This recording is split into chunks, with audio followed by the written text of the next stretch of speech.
ദൈവത്തിൻ്റെ മൗലികമായ പ്രവർത്തനങ്ങൾ, അടിസ്ഥാന പ്രവർത്തനങ്ങൾ ഒന്നാണ് സഹായം. അമ്മയിലൂടെ പോലും നമുക്ക് കിട്ടുന്ന സഹായങ്ങളെ ദൈവത്തിൻ്റെ പൊതു നിലപാടിൻ്റെ ഭാഗമായിട്ടാണ്. നമ്മളൊരു പ്രത്യേക പ്രയാസത്തിൽ വീണ് കഴിഞ്ഞാൽ ദൈവം നമ്മളെ സഹായിക്കും. അത് ഇസ്രയേലിൻ്റെ ഒരു അനുഭവമാണ്. ഇസ്രയേലിന്, യഹൂദന്മാർക്ക്, അവരാണല്ലോ ഈ വെളിപാടിൻ്റെ ആദ്യത്തെ ആൾക്കാർ. അതുകൊണ്ട് തന്നെ അവരും ദൈവത്തെ മനസ്സിലാക്കിയിരിക്കുന്നത് തക്ക സമയത്ത് സഹായിക്കുന്നയാളെന്നാണ്. അതുകൊണ്ട് അവിടെ ഈ കാർഷിക വിളകളെല്ലാം നശിച്ച് നാട് നാറാണക്കല്ല് പറിക്കണ ഒരു സമയത്ത് അമ്മമാർ കുഞ്ഞുങ്ങളെ തന്നെത്താൻ പുഴുങ്ങി തിന്നുമായിരുന്നു. ഒന്ന് ചിന്തിച്ചു നോക്കിയേ, ഒരു കാലം അങ്ങനെ ഉണ്ടായിരുന്നു. സ്വന്തം കുഞ്ഞുങ്ങളെ തന്നെ അങ്ങോട്ടും ഇങ്ങോട്ടും കൊന്ന് പുഴുങ്ങി തിന്നണ കാലം. അത്രയ്ക്ക് മനുഷ്യൻ വിശന്നിട്ട് ആക്രാന്തം കയറി, കണ്ണിൽ ഭ്രാന്ത് കയറിയ കാലം. നാട് മുഴുവൻ ഒരു രക്ഷയുമില്ല, വെള്ളം കിട്ടാൻ പോലും മാർഗമില്ലാഞ്ഞ ആക്രാന്തത്തിൻ്റെ കാലം. അപ്പം ആ കാലത്ത് ഒരു മനുഷ്യൻ ഇസ്രയേലിലെ രാജാവിനെ കാണും. രാജാവിനെ കാണുമ്പോഴേ, രാജാവാണല്ല സഹായിക്കേണ്ടത്. അപ്പം ഈ മനുഷ്യൻ പറയും, രാജാവേ സഹായിക്കണമെന്ന് പറയും. അപ്പോൾ രാജാവ് എന്താ പറയണത്? നമ്മുടെ ഉടമ്പടി പുസ്തകത്തിലുണ്ടത്, കർത്താവ് സഹായിച്ചില്ലെങ്കിൽ എനിക്കെങ്ങനെ സഹായിക്കാൻ കഴിയും? 2 രാജാക്കന്മാർ 6:27. അവൻ പറഞ്ഞു കർത്താവ് സഹായിക്കുന്നില്ലെങ്കിൽ. രാജാവ് പറഞ്ഞു, എന്താണ് പറഞ്ഞ? കർത്താവ് സഹായിക്കുന്നില്ലെങ്കിൽ എനിക്കെങ്ങനെ കഴിയും? ഇപ്പൊ നമ്മളെ സർക്കാർ നിസ്സഹായമായി നിൽക്കുന്ന സമയമുണ്ട്. ഇപ്പോൾ തുടങ്ങിയതല്ലത്, എല്ലാ കാലങ്ങളിലും ഉണ്ട്. ജനങ്ങളെ ഭരിക്കുകയും നയിക്കുകയും സംരക്ഷിക്കുകയും ചെയ്യുന്ന സർക്കാർ തന്നെ ചില വിഷയങ്ങളിൽ നിസ്സഹായമായി നിൽക്കും. അത് ഞാനും കണ്ടിട്ടുണ്ട്. നമ്മളെത്ര ഇന്ന് കാണുന്ന പല ആൾക്കാരും നമ്മൾ സമാധാന കാലത്ത് മാത്രമാണ് അവർക്ക് അവിടെ അധികാരം പ്രയോഗത്തിൽ വരത്തുള്ളൂ. പക്ഷെ നമുക്ക് സമാധാന കാലത്ത് വലിയ അധികാര സഹായങ്ങൾ ആവശ്യമില്ലതാനും. അതാണ് രസം. സുനാമി വന്ന ദിവസം ഞാൻ രണ്ടാമത്തെ സുനാമി അടിക്കുമ്പോൾ 2000, ഇപ്പോൾ 20 കൊല്ലം കഴിഞ്ഞ്, ഇപ്പോൾ രണ്ടാമത്തെ സുനാമി അടിക്കണ സമയത്ത് ഞാൻ അഴീക്കൽ നിൽക്കുമ്പോഴുണ്ട് അവിടെ ഗൗരിയമ്മ എന്ന മന്ത്രിയാണ്, നാട്ടിലുണ്ട്. കുറേ പോലീസുകാരുമായിട്ട് വന്ന് അഴീക്കൽ ഇറങ്ങുന്ന സമയത്ത് തന്നെ റേഡിയോ ടി വിയിലൊക്കെ എല്ലാം വേളാങ്കണ്ണി പള്ളി വരെ കടൽ കയറണതും പിന്നെ എല്ലായിടത്തും ആൾക്കാർ മരിക്കുന്ന വാർത്തകൾ വന്നുകൊണ്ടിരിക്കുകയാണ്. അപ്പോൾ ആൾക്കാർ കടപ്പുറത്തുനിന്ന് കുടിയൊഴിഞ്ഞ് കിട്ടിയത് ആടെങ്കിൽ ആട്, പശുവെങ്കിൽ പശു, കിട്ടിയതൊക്കെ എല്ലാം എടുത്ത് ഓട്ടോറിക്ഷയായാലും പെട്രോറിക്ഷയായാലും സൈക്കിളിൻ്റെ പുറകിലൊക്കെ ജനം ഇങ്ങനെ പാലായനം ചെയ്യണ കാഴ്ചയാണ്. ഞാൻ എൻ്റെ കണ്ണുകൊണ്ട് ആദ്യം കണ്ടതാണ് ഇങ്ങനെ ജനം ഇങ്ങനെയാണ് കൂട്ടത്തോടെ കുടിയൊഴിഞ്ഞു പോണത് എങ്ങനെയാണെന്ന്. ആ സമയത്താണ് ഗൗരിയമ്മയും കുറേ പോലീസുകാരും കൂടി വന്നത് മാത്രമേ നമുക്ക് ഓർമ്മയുള്ളൂ. മൂന്നാമത്തെ തിര ഇങ്ങനെ തിരിഞ്ഞു വന്നപ്പോൾ ആൾക്കാർ അലറി കടപ്പുറത്ത് കിടന്നുണ്ട്. അപ്പം തന്നെ ഗൗരിയമ്മ ഒരു കണക്കിന് ഒരു കാല് അകത്ത് വെച്ച് ഒരു കാലം പുറത്ത് വെച്ച് ഒരു കണക്കിന് കാറും കൊണ്ട് അവിടുന്ന് പോലീസുകാരെല്ലാം കൂടി ഓടിക്കളഞ്ഞു അവിടുന്ന്. അപ്പോൾ എനിക്ക് മനസ്സിലായി, മന്ത്രിയാണെങ്കിലും ഒന്നും ചെയ്യാനില്ല, അവിടെ നിസ്സഹായനാണ്.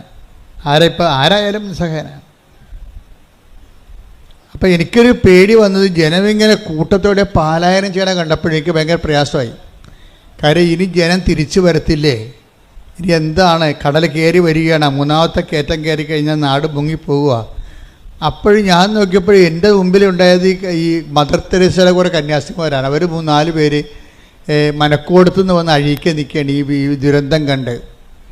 ഞാൻ ഉടനെ, അവർ കുറച്ച് പ്രാർത്ഥനയൊക്കെ ഉള്ളവരാണല്ലോ, ഒന്നുമില്ലെങ്കിൽ പ്രാർത്ഥന ഇല്ലെങ്കിൽ അവർ നല്ല പ്രവർത്തനങ്ങളുള്ള ആൾക്കാരാണ്. അപ്പം പ്രാർത്ഥന, പ്രവർത്തനം, പ്രയോഗം എല്ലാം പ്രഖ്യാപനത്തിൻ്റെ ഒരു ഭാഗമാണ്. അപ്പോൾ അവർക്ക് ബലമുണ്ടാകും, ദൈവതിരുസന്നിധിയിൽ അവർക്ക് ബലമുണ്ട്. അപ്പം ഞാൻ ഉടനെ അവരെയും വിളിച്ചുകൊണ്ട് കടലിലോട്ട് ചെന്ന്. അപ്പോൾ എൻ്റെ മനസ്സിലുണ്ട് എന്താ പ്രശ്നം വെച്ചാൽ വേറെ അവിടെ കാഴ്ചക്കാരിക്കാവുന്നല്ലാതെ ദൈവത്തിൻ്റെ ആൾക്കാർക്കല്ലാതെ അവിടെ ഒന്നും ചെയ്യാനില്ല. അത് നമ്മൾ കണ്ടതാണ്, നേരെ കണ്ട സംഭവമാണ്. അപ്പം ഞാൻ 4 കന്യാസിമാരെയും വിളിച്ചുകൊണ്ട് കടലിലോട്ട് ചെന്ന്. കടലിലോട്ട് ചെന്നിട്ട് എന്താ ചെയ്യണമെന്ന് വെച്ചാൽ അവിടെ മുട്ടിൽ നിന്നിട്ട് ഇവരുടെ ഈ കന്യാസിമാരുടെ കൈ അപ്പുറത്തും ഇപ്പുറത്തും കോർത്ത് പിടിച്ചുകൊണ്ട് ഞങ്ങൾ സ്വർഗസ്ഥനായ പിതാവ് നന്മ നിറഞ്ഞുറയും ചൊല്ലി. എന്നിട്ട് ഞാൻ പറഞ്ഞത് ഒറ്റ കാര്യമേ ഉള്ളൂ, കർത്താവേ, ജോബിൻ്റെ പുസ്തകത്തിൽ എഴുതിയിട്ടുണ്ട്, എന്താണ്, കടലിന് ഓടാമ്പൽ വെച്ചത് നീയാണെന്ന്.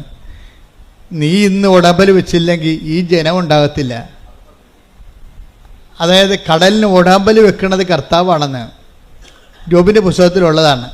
ഈ വചനങ്ങൾ പഠിക്കുന്നതിൻ്റെ ഉദ്ദേശം തക്ക സമയത്ത് നമുക്കത് പ്രയോഗിക്കാൻ വേണ്ടിയാണ്. എൻ്റെ മനസ്സിൽ പരിശുദ്ധാത്മാവ് എൻ്റെ ഒരു സഹായം തന്നതാണ്. എന്താണ്? ഈ വചനം ഓർക്കടാ, ഈ വചനം ഓർത്ത് പ്രാർത്ഥിക്കാൻ പറഞ്ഞു. ആ വചനം ഞാൻ ഓർത്തപ്പോഴേ അത് സഹായമാണ് ശരിക്കും. പരിശുദ്ധാത്മാവിൻ്റെ വചനം ഓർപ്പിച്ചു തരുമെന്നാണ് പറഞ്ഞത്. എന്താണ്? ഞാൻ പഠിപ്പിച്ചിട്ടുള്ളത് നിങ്ങളെ അനുസ്മരിപ്പിക്കുകയും ചെയ്യും. ഹല്ലേലൂയ. യോഹന്നാൻ 14:26. യോഹന്നാൻ 14:26. എന്നാൽ എന്റെ നാമത്തിൽ പിതാവ് അയക്കുന്ന സഹായകനായ പരിശുദ്ധാത്മാവ് എല്ലാ കാര്യങ്ങളും നിങ്ങളെ പഠിപ്പിക്കുകയും ഞാൻ നിങ്ങളോട് പറഞ്ഞിട്ടുള്ളതെല്ലാം നിങ്ങളെ അനുസ്മരിപ്പിക്കുകയും ചെയ്യും. അപ്പൊ ഈ അനുസ്മരണ ഒരു സഹായമായിട്ടാണ് അവിടെ വെളിപാട് കൊള്ളണത്. നിങ്ങൾക്ക് തക്ക സമയത്ത് പ്രാർത്ഥിക്കാൻ വചനങ്ങൾ വേണം. കാര്യം നമ്മൾ വായിത്തൊന്നേ വിളിച്ച് പ്രാർത്ഥിക്കുന്ന പോലെ അല്ല വചനം പ്രാർത്ഥിക്കണത്. വചനം പ്രാർത്ഥിക്കുമ്പോൾ വചനത്തിലുള്ളത് എല്ലാം ദൈവത്തിൻ്റെ വാഗ്ദാനങ്ങളാണുള്ളത്. അപ്പോൾ ഞാൻ നിങ്ങളെ അനുസ്മരിപ്പിക്കുമെന്ന് പറഞ്ഞു കഴിഞ്ഞാൽ വാഗ്ദാനമാണത്. അപ്പോൾ ദൈവം ഇപ്പം നമുക്കറിയാമല്ലോ, ബ്ലോക്കിലായാലും പഞ്ചായത്തിലായാലും നമുക്ക് ഇഷ്ടമുള്ളത് പോയി ചോദിക്കാൻ പറ്റത്തില്ല. ബ്ലോക്കിൽ ചെന്നിട്ടും പറയണേ എനിക്ക് ഓസ്ട്രേലിയയിൽ പോകണം, കുറച്ച് ലോൺ തരാൻ പറഞ്ഞാൽ പറയും അത് നിങ്ങൾ പോലെ ബാങ്കിൽ പോയി അന്വേഷിക്കാൻ പറയും. ബ്ലോക്കുകാരെ തരുക. ഇവിടെ വല്ല ഇറച്ചിക്ക് ഒഴിയുക, പശുവിനെ കുത്തുവെക്കുക, വല്ല പരിപാടി ഉണ്ടെങ്കിൽ ചെയ്യാം. അത് ബ്ലോക്കിൽ ചെന്നിട്ട് നമ്മൾ ഉടനെ ഓസ്ട്രേലിയയിൽ പോകണം, ലോൺ തരണമെന്ന് അവർ തരുക? തരത്തില്ല. അത് വെച്ച് കഴിഞ്ഞാൽ അവിടെ അതിൻ്റെ പ്രൊവിഷൻ ഇല്ല. നമ്മളെപ്പോഴും ദൈവവചനം പറഞ്ഞ് പ്രാർത്ഥിക്കുമ്പോഴുള്ള ഗുണമെന്ന് പറയുന്നത് ദൈവവചനത്തിൽ അതിൻ്റെ പ്രൊവിഷനുണ്ട്. എന്താണ് നിനക്ക് കിട്ടണമെന്നറിയാം. നമുക്കൊരു വാഗ്ദാനം തന്നിട്ടുണ്ട്. അപ്പോൾ നിങ്ങളോട് അരമണിക്കൂർ വചനം വായിക്കാൻ പറഞ്ഞിട്ടില്ലേ? അരമണിക്കൂർ എന്ന് പറയുമ്പോൾ ഈ അരമണിക്കൂർ ഇങ്ങനെ നിങ്ങൾ നോവൽ വായിക്കണ പോലെ വായിച്ചു പോകാനല്ല ഞാൻ ഉദ്ദേശിക്കുന്നത്. നിങ്ങളൊരു 5 മിനിറ്റ് വായിച്ചിട്ട് അത് തന്നെ ആവർത്തിച്ച് വായിക്കണം. പിടികിട്ടിയ 5 മിനിറ്റ് വായിക്കണം. വായിച്ചിട്ട് പിന്നെ എന്ത് ചെയ്യണം? ആവർത്തിച്ച് വായിക്കണം. ആവർത്തിച്ച് വായിക്കുമ്പോൾ ഏതെങ്കിലും ഒരു വചനത്തിൽ നിങ്ങൾക്ക് അനോയിൻറ്റിങ് കിട്ടും. വചനത്തിന് അങ്ങനെ ഒരു പ്രശ്നമുണ്ട്. ഇപ്പോൾ ഒരു 5-8-10 അമ്മമാർ നിൽക്കുകയാണെന്ന് വിചാരിച്ചോ.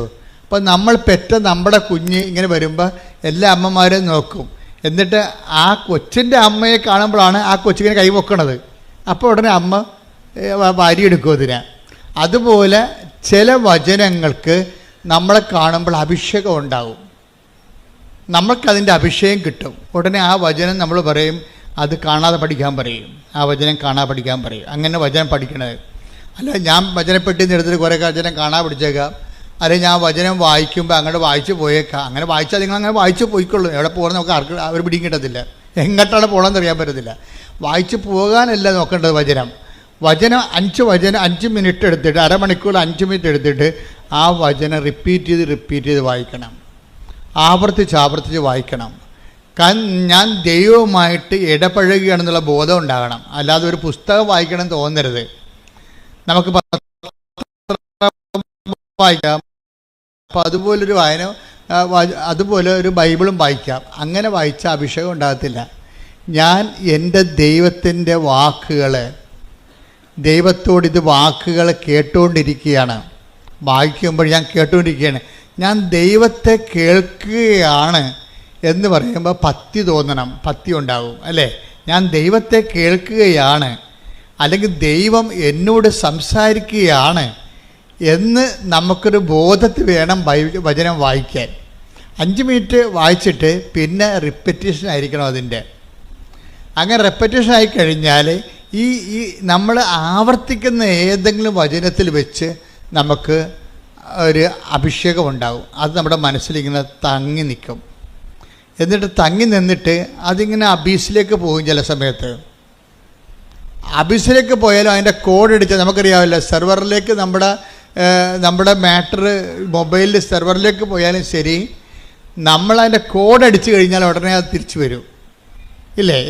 എന്ത് വീഡിയോ ആണെങ്കിലും നമ്മൾ അതിൻ്റെ കോഡ് അടിച്ച് കൊടുത്താൽ മതി. ഇതുപോലെയാണ് വചനം വായിച്ചാൽ ഒരു പ്രശ്നം ഉണ്ടായി കഴിയുമ്പോൾ പരിശുദ്ധാത്മാവ് നമ്മളെ സഹായിക്കും. ഈ പ്രശ്നത്തിന് ഈ വചനം വെച്ചാണ് പ്രാർത്ഥിക്കേണ്ടത്. അല്ലെങ്കിൽ നമ്മൾ വായി തോന്നണ പോലെ ഈ സ്വയം പ്രേരിത പ്രാർത്ഥന പോലെ വായി തോന്നണ കോതൊക്കെ പാട്ട് പോലെ എന്തെങ്കിലുമൊക്കെ പറഞ്ഞുകൊണ്ടിരിക്കും. അതല്ല, അത് മനുഷ്യൻ്റെ വചനമാണ്. പലപ്പോഴും ദൈവത്തോട് ഇടപെടുമ്പോൾ ദൈവത്തിൻ്റെ വചനം തന്നെയാണ് നമ്മൾ പറഞ്ഞ് പ്രാർത്ഥിക്കേണ്ടത്. നമുക്ക് ചിലപ്പോൾ നമ്പരൊന്നും അറിയാൻ പറ്റത്തില്ല, പക്ഷേ ദൈവാംശം അതിലുണ്ടാകണം. ഇപ്പം ഞാനെന്താ പറഞ്ഞത്? കർത്താവേ, ജോബിൻ്റെ പുസ്തകത്തിൽ എഴുതിയിട്ടുണ്ട്, എന്താണ്? കടലിനെ ഓടാമ്പൽ വെച്ചത് അങ്ങാണെന്ന്. കർത്താവ്, ആ ഓടാമ്പൽ ഊരിപ്പോയിട്ടുണ്ടെങ്കിൽ അതിനെ അങ്ങ് തന്നെ അടച്ചു വെക്കണം. ഈ ജനങ്ങളുടെ ജീവൻ രക്ഷിക്കണം. കാരണം ജനങ്ങൾക്ക് വേണ്ടി നമ്മൾ മധ്യസ്ഥം വഹിക്കാൻ അവിടെ അതിന് ശേഷം പിന്നീട് കടൽ ശാന്തമായി. കടൽ ശാന്തമാകുമല്ലോ. അതെന്ന് വെച്ചാൽ ഇതുപോലെ തന്നെയാണ് നിങ്ങളുടെ ജീവിതത്തിലും ഓരോരോ വിഷയത്തിന് പ്രാർത്ഥനകൾ നിങ്ങൾ പറയുമ്പോൾ പരമാവധി നിങ്ങൾ വളർച്ച പ്രാപിക്കണം.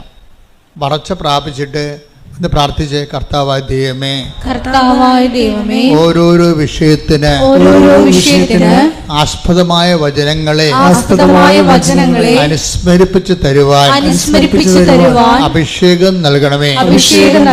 ഓരോരോ വചനത്തിന് ആസ്പദമായ വചനങ്ങളെ ഓരോരോ വിഷയത്തിന് ആസ്പദമായ വചനങ്ങളെ അനുസ്മരിപ്പിച്ച് നൽകുവാൻ അഭിഷേകം നൽകണമേ. ശ്രുതികട ഹല്ലേലൂയ ഹല്ലേലൂയ ഹല്ലേലൂയ ഹല്ലേലൂയ യേശുവേ നന്ദി ഹല്ലേലൂയ ഹല്ലേലൂയ ആരാധന ആരാധന യേശുവേ സമയത്ത് വചനങ്ങൾക്ക് അനുസ്മരിപ്പിച്ചു നൽകണമേ. പ്രയോജനപ്രദമായ ഉപകരിക്കണമേ. Hallelujah hallelujah. പരിശുദ്ധ പരമ ദിവ്യകാരുണ്യത്തിന് ആരാധനയും സ്തുതിയും പുകഴ്ചയും ഉണ്ടായിരിക്കട്ടെ. ദൈവത്തിന്റെ ഒരു ചായ്വെന്ന് പറയണത് നമ്മളെ ഏത് വിധേനയും ഏതവസ്ഥയിലും സഹായിക്കാനുള്ള ഒരു മാനസികാവസ്ഥയാണ് ദൈവത്തിനുള്ളത്. അത് പലപ്പോഴായിട്ട് വെളിപ്പെടുത്തുക മാത്രമല്ല, ഇസ്രായേലിൻ്റെ അനുഭവം മാത്രമല്ല. ഇസ്രായേലിൻ്റെ അനുഭവം എന്താ നമ്മൾ വായിച്ചില്ലേ? 2 രാജാക്കന്മാർ എന്താ പറഞ്ഞത്? 2 രാജാക്കന്മാർ 6:27 ആ രാജാവിനോട് ചോദിക്കുകയാണ്, കർത്താവേ ഞങ്ങളെ സഹായിക്കണമേ. അപ്പോൾ എന്താ പറയണത്? രാജാവ് പറയണത്, ദൈവം സഹായിച്ചില്ലെങ്കിൽ രാജാവിനെ സഹായിക്കാൻ പറ്റുമോ? അടിസ്ഥാനപരം മനസ്സിലായില്ലേ? ഒന്ന് പറഞ്ഞ്, ദൈവം സഹായിച്ചില്ലെങ്കിൽ രാജാവിനെ സഹായിക്കാൻ പറ്റുമോ? ഇവിടെ ഒരു പ്രശ്നമുണ്ട്. നിങ്ങൾക്ക് ലഭിച്ച പല സഹായങ്ങളും നിങ്ങൾ അങ്കിളിൻ്റെ മകൻ സഹായിച്ചു, അങ്കിള് സഹായിച്ചു, കൂട്ടുകാർ സഹായിച്ചു, നാട്ടുകാർ സഹായിച്ചു, പാർട്ടിക്കാർ സഹായിച്ചെന്ന് പറഞ്ഞില്ലേ? ഇങ്ങനെ പറഞ്ഞാൽ ഉള്ള സഹായം കൂടി പോകും. എന്താ കാര്യം? ദൈവം സഹായിക്കുന്ന കൊണ്ടാണ് അവർക്ക് നമ്മളെ സഹായിക്കാൻ പറ്റണത്. അത് ഓർക്കണം. അല്ല, നിങ്ങൾ അവിടെ അടിമകളായിട്ട് ജീവിച്ചിട്ട് കാര്യമില്ല. ആധ്യാത്മികത എന്ന് പറയുന്നത് ഒരു നിലപാടാണ്, വിഷയത്തോടുള്ള ഒരു സുവിശേഷവിഹിതമായ സമീപനമാണ്. എന്താ പറയണത്? ആര് നമ്മളെ സഹായിച്ചാലും എങ്ങനെ സഹായിച്ചതായിരിക്കും? ദൈവം സഹായിച്ചില്ലെങ്കിൽ രാജാവിന് നമ്മളെ സഹായിക്കാൻ പറ്റുമോ എന്ന് പറഞ്ഞേ? ദൈവം സഹായിച്ചില്ലെങ്കിൽ രാജാവിന് നമ്മളെ സഹായിക്കാൻ പറ്റുമോ? ഇന്ന് വരെ ആരെങ്കിലും സഹായിച്ചിട്ടുണ്ടെങ്കിൽ, കാര്യം സഹായം നമുക്കറിയാവില്ല, എത്രയോ പേരാണ് സഹായം കൊണ്ട് അധാർമികരായി പോയത്. ഇപ്പോൾ ഒരു ദിവസം ഒരു ചേച്ചി പറഞ്ഞു, എൻ്റെ അച്ഛാ, ഞാൻ നല്ല പ്രതിബദ്ധയായ ഭാര്യയായിരുന്നു, പക്ഷെ അത് കുമ്പസാരമൊന്നുമല്ല, ഞങ്ങൾ സംസാരിക്കുമ്പോൾ പറയണതാണ്, ഞാൻ ചേച്ചി പ്രാർത്ഥനാ ജീവിതം ശ്രദ്ധിക്കുക വെച്ചാൽ, പക്ഷേ പ്രാർത്ഥനാ ജീവിതമേ എനിക്കിപ്പോൾ ഒരു കോൺഫിഡൻസ് ഇല്ലെന്ന് പറയും. എനിക്കൊരു കോൺഫിഡൻസ് ഇല്ലെന്ന് പറയും. എന്താണ്? അവർക്ക് നല്ല പ്രാർത്ഥനാ ജീവിതം ഒരു കാലത്ത് ഉണ്ടായിരുന്നതാണ്. പ്രാർത്ഥനാ ജീവിതമല്ല, പ്രാർത്ഥന ഉണ്ടായിരുന്നതാണ്. പക്ഷെ കോൺഫിഡൻസ് പോയി. എന്താ കാര്യം? അവർക്ക് മലയാളത്തിൽ എഴുതാൻ അറിയാൻ പാടില്ല. ഇംഗ്ലീഷ് എഴുതാറില്ല, മലയാളത്തിൽ എഴുതാൻ അറിയാൻ പാടില്ല. അപ്പം ഒരു അറബി നാട്ടിൽ ചെന്നപ്പോഴേ അവർക്ക് ഒരു കത്ത് വീട്ടിലോട്ട് മക്കൾക്ക് വിടണം, താൻ ജീവിച്ചിരിപ്പുണ്ടെന്ന്, അവിടെ ജോലി ചെയ്യുന്നുണ്ട്, നിനക്ക് സുഖമാണെന്ന്. അപ്പം കത്ത് ആദ്യം വീട്ടിൽ നിന്ന് തന്നെ കത്ത് വായിക്കണം. അപ്പം മൊബൈലിൻ്റെ കാലമല്ലത്, 90-ൻ്റെ കാലഘട്ടമാണിത്. അപ്പോൾ വീട്ടിൽ നിന്ന് തന്നെ കത്ത് വായിക്കണം, നമ്മൾക്ക് കത്ത് വേറെ ആളിനോട് പറഞ്ഞു കൊടുത്ത് എഴുതിക്കണം. അങ്ങനെ ഒരു കാലം ഉണ്ടായിരുന്നേ, ഓർക്കണില്ലേ? 85കളൊക്കെ അത്തരം കാലമാണ്. പക്ഷെ എന്ത് പറ്റി? ഈ എഴുതാൻ വന്നവൻ പറഞ്ഞു അവനോട് ശാരീരികമായ ബന്ധമില്ലെങ്കിൽ മറുപടി എഴുതത്തില്ലെന്ന് പറഞ്ഞു. അവസാനം എന്ത് ചെയ്ത്?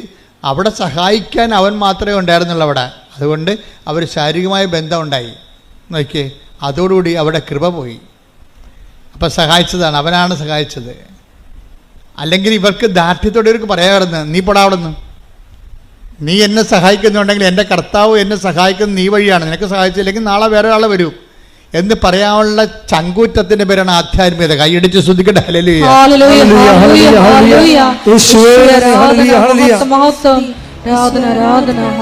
പരിശുദ്ധ പരമദിവ്യകാരുണ്യത്തിന്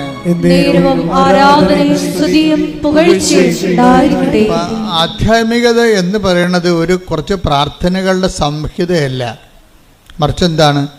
ഒരു ജീവിത വിഷയങ്ങളുള്ള ദൈവ കേന്ദ്രീകൃതമായ ഒരു നിലപാടാണ്. അതാണ് ഈ രാജാവ് പറയണത്.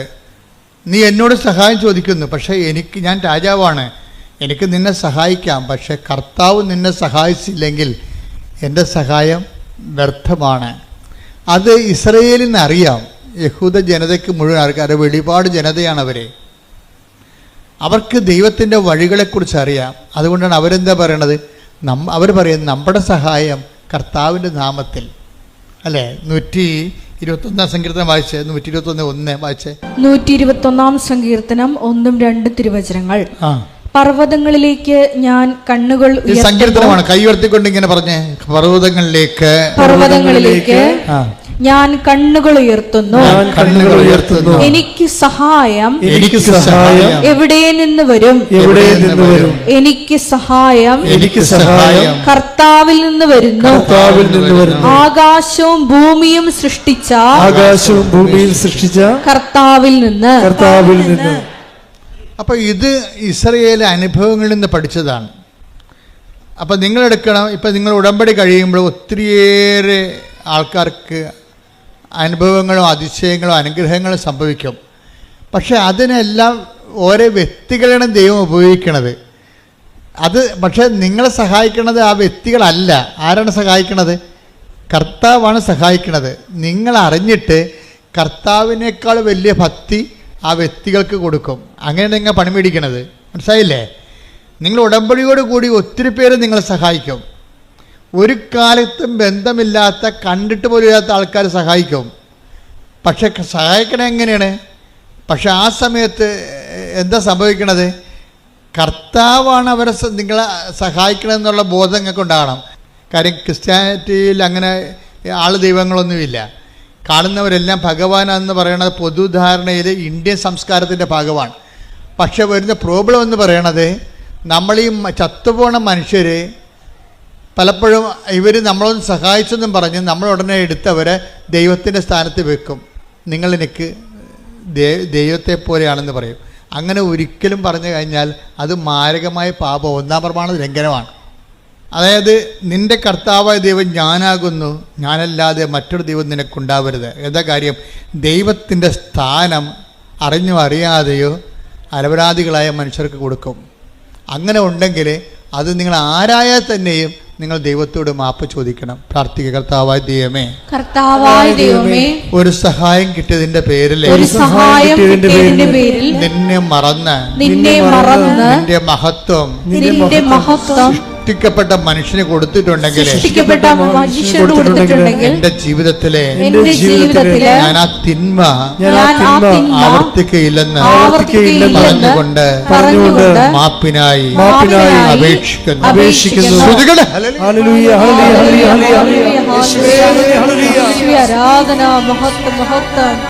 പരിശുദ്ധ പരമദിവ്യകാരുണ്യത്തിന് നേരവും ആരാധനയും സ്തുതിയും പുകഴ്ചയും ഉണ്ടായിരിക്കട്ടെ. ഇതൊക്കെ നിങ്ങൾക്ക് അനുദപിക്കാനുള്ള അവസരമാണ്. ഉടമ്പടി 2016 15 ആദ്യം തരുമ്പോൾ കർത്താവിൻ്റെ ഉടമ്പടിയുടെ അടിസ്ഥാന വചനം എന്തായിരുന്നു അറിയാവോ? എന്താണ്? അനുതപിച്ചാൽ നീ അനുഗ്രഹം പ്രാപിക്കും. യെശയ്യാ 1:19. അനുസരിക്കാൻ സന്നദ്ധരെങ്കിൽ ആദ്യത്തെ ഒരു പാപം ചെയ്തവരായിരിക്കാം നമ്മൾ. പക്ഷെ നമുക്ക് അനുദപിക്കാനുള്ള ഇതുപോലുള്ള അവസരങ്ങളുണ്ട്. പക്ഷെ അത് കൊടുത്താൽ മാത്രമേ കിട്ടത്തുള്ളൂ. ഹെബ്രായർ 12:17. പിന്നീട് അവകാശം പ്രാപിക്കാൻ ആഗ്രഹിച്ചപ്പോൾ പറഞ്ഞ പിന്നീട് അവകാശം പ്രാപിക്കാൻ ആഗ്രഹിച്ചപ്പോൾ ആളുടെ കാര്യമാണ്, യേശാവിന്റെ കാര്യമാണ്. ഒരു ഗ്ലാസ് പാൽപ്പായസത്തിന് വേണ്ടി കടിഞ്ഞൽ അവകാശം വിറ്റ ഒരു പന്നിയാണ് ആ മനുഷ്യൻ. അവന് പിന്നീട് ബോധമുണ്ടായി. വിശപ്പ് വന്നപ്പോൾ പെട്ടെന്ന് ദൈവത്തെ മറന്നു പോയെങ്കിലും വിശപ്പ് കഴിഞ്ഞപ്പോൾ 2 ഏമ്പക്കം വിട്ട് കഴിഞ്ഞപ്പോൾ പുള്ളിക്ക് ബോധം വന്നു. പക്ഷെ അങ്ങനെ ബോധം വന്നിട്ട് കാര്യമില്ല. പിന്നീട് പുള്ളി കരഞ്ഞ് പക്ഷെ പിന്നീട് അവകാശം പ്രാപിക്കാൻ അവൻ ആഗ്രഹിച്ചു. എന്താ പക്ഷെ വചനം എന്താ പറയണത്? അവൻ തിരസ്കരിക്കപ്പെട്ടുവെന്ന് നിങ്ങൾക്കറിയാമല്ലോ. കണ്ണീരോടെ അവൻ അത് ആഗ്രഹിച്ചെങ്കിലും അനുദപിക്കാൻ അവൻ അവസരം ലഭിച്ചില്ല.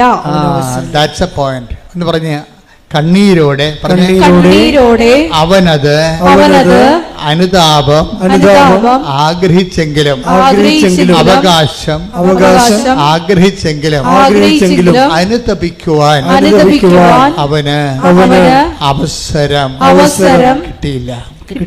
അപ്പൊ അനുതപിക്കാനുള്ളത് ഒരു അവസരമാണ്. നിങ്ങൾക്ക് ദൈവം ഓരോ അവസരങ്ങൾ തരും.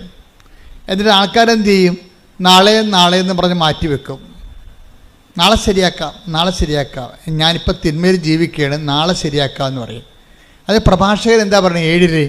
7 നാളെ എന്ന് മാറ്റി വെക്കരുത്. ടേക്ക് ദ വെളക്ക് ശ്രദ്ധിക്കട്ടെ. Hallelujah hallelujah hallelujah hallelujah hallelujah. യേശുവേ നന്ദി. ഹല്ലേലൂയ സ്തോത്രം. ഹല്ലേലൂയ യേശുവേ നന്ദി ഹല്ലേലൂയ ഹല്ലേലൂയ ഹല്ലേലൂയ. പ്രഭാഷകൻ 5:7. 5:7. കർത്താവിങ്കിലേക്ക് തിരിയാൻ വൈകരുത്. നാളെ എന്ന് നീട്ടിവയ്ക്കുകയും അരുത്. അവിടുത്തെ ക്രോധം അവിചാരിതമായി ഉണരുകയും ആ ശിക്ഷയിൽ നീ നശിക്കുകയും ചെയ്യും. കർത്താവിൻ്റെ തിരിയാൻ, ദൈവത്തിലേക്ക് തിരിയാൻ ചില ആൾക്കാരില്ലേ, പത്രം കൊണ്ടുപോയി അലമാരിയുടെ മോളിൽ വെച്ചിട്ട് കറങ്ങി നടക്കും. അവിടെ ചെന്നപ്പോൾ അച്ഛനെ കണ്ടില്ല. കുമ്പസാരം ഞങ്ങളുടെ നാട്ടിൽ കുമ്പസാരം, ഞങ്ങളുടെ ഇടവക കുമ്പസാരം 1-ാം ഞായറാഴ്ചയും ശനിയാഴ്ചയും 3-ാം ശനിയാഴ്ചയുമാണ്. ഇങ്ങനെയൊക്കെ ഉടായ്പ പറഞ്ഞു നടക്കും. അപ്പോൾ ഇന്ന് കഴിഞ്ഞ ദിവസം ഒരു ചെടുത്ത് പറഞ്ഞേ, ഞങ്ങളുടെ ഇടവകയിലെ അച്ഛനും കുമ്പസാരത്തിന് ഇരിക്കണത് മുഴുവനും 1-3 പക്ഷേ ഞാൻ എൻ്റെ മക്കളും കൂടി വിളിച്ചുകൊണ്ട് അച്ഛൻ്റെ അടുത്ത് പറഞ്ഞു, അച്ഛൻ എനിക്ക് കുമ്പസാരിക്കണം, എനിക്ക് മക്കൾക്ക് കുമ്പസാരിക്കണം. പിന്നെ ഇപ്പം ഞങ്ങൾ ആഴ്ച കുമ്പസാരിക്കും. കണ്ട, അത് എന്ത് തീഷ്ണതയാണ്. അത് വരുമ്പോൾ കത്തോലിക്കൽ ശ്രദ്ധിക്കുക, മറ്റു സഭക്കാർ അവരുടെ സഭയിലുള്ള വിശുദ്ധീകരണ നടപടികൾ സ്വീകരിക്കുക. പക്ഷേ ഒന്നും മാറ്റി വെക്കരുത്. നിങ്ങളുടെ അലംഭാവം കൊണ്ട്, നിങ്ങളെ പള്ളിയുടെ മുതുകത്ത് പഴിചാരിക്കൊണ്ട് നിങ്ങളുടെ സ്കൂട്ടാകണതാണ്. ദൈവത്തിനറിയാമത് ഉടായിപ്പാണെന്ന്. അപ്പം അത് ദൈവത്തിൻ്റെ നിൽക്കുമ്പോൾ മനുഷ്യൻ്റെ മുമ്പിൽ മറച്ച് കളിയും ഒളിച്ച് കളിയും നടക്കും. ദൈവദൃശ്യത്തിൽ ഒരു നടക്കണില്ല. നിങ്ങളെ ഒരു തീരുമാനം എടുക്കുമ്പോൾ തന്നെ ഇന്നത് കൊണ്ടാണ് തീരുമാനിക്കണം ദൈവത്തിന് അറിയാൻ പറ്റും. അപ്പോൾ നിങ്ങൾ മനുഷ്യന്മാരുടെ പെരുമാറുന്ന പോലെ ദൈവത്തിൻ്റെ അടുത്ത് പെരുമാറി പണി മേടിക്കരുതെന്നാണ് ഞാൻ പറഞ്ഞതിൻ്റെ അർത്ഥം. ശ്രുതിക്കട്ടെ. ഹല്ലേലൂയ ഹല്ലേലൂയ ഹല്ലേലൂയ ഹല്ലേലൂയ. അപ്പോൾ ഇതൊരു അവസരമാണ്. അല്പമെങ്കിലും അനുതാപം ചെയ്തു പോയ കാര്യങ്ങളെക്കുറിച്ച് മനസ്സിൽ തോന്നിയാൽ അതിൻ്റെ അർത്ഥം പരിശുദ്ധാത്മാവ് നിങ്ങളിൽ വസിക്കാൻ തുടങ്ങിയെന്നതിൻ്റെ അർത്ഥം. അത് മനസ്സിലാക്കണം. അല്ലാതെ എനിക്ക് പാപത്തേക്ക്, നിങ്ങൾ പറഞ്ഞാൽ എനിക്ക് പാപത്തെക്കുറിച്ച് ദുഃഖം തോന്നിയ അല്ല സംഭവിക്കണത്. അല്പമെങ്കിലും നിങ്ങൾ ചെയ്തു പോയതിനെ കുറിച്ചൊരു മനസ്താപം നിങ്ങളുടെ മനസ്സിൽ തോന്നിയാൽ അതിൻ്റെ അർത്ഥം സഹായകനായ പരിശുദ്ധാത്മാവ് ഓൾറെഡി അവൻ്റെ ജോലി തുടങ്ങിയെന്നാണ്. അപ്പോൾ നിങ്ങൾ എന്ത് ചെയ്യണം? അതിനോട് സഹകരിക്കണം. അല്ല, നിങ്ങൾ ആൾക്കാർക്ക് അനുതാപമൊക്കെ ഉണ്ടാകും. പക്ഷേ എന്താ സംഭവിച്ചു കഴിഞ്ഞാൽ ആൾക്കാരത് സ്വാഭാവികമായിട്ട് വചനം കേട്ടപ്പോൾ എന്തോ ഉണ്ടായതാണെന്ന് തോന്നുന്നു. അങ്ങനെയല്ല, ദൈവത്തിൻ്റെ ആത്മാവും നിങ്ങളിൽ പ്രവർത്തിക്കാൻ തുടങ്ങിയിരിക്കുന്നു. പ്രാർത്ഥിക്കുക, കർത്താവേ, ഇപ്പോൾ എനിക്ക് തോന്നിയ അനുതാപത്തിന്റെ മേൽ ദൈവിക നടപടി ആരംഭിച്ചതായി, ആത്മാവിന്റെ പ്രവർത്തനങ്ങൾ തുടങ്ങിയതായി ഞാൻ മനസ്സിലാക്കുന്നു.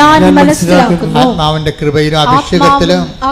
കൃപയിലും അഭിഷേകത്തിലും നിലനിൽക്കുവാൻ എന്നെ സഹായിക്കണമേ. ശ്രദ്ധിക്കട്ടെ.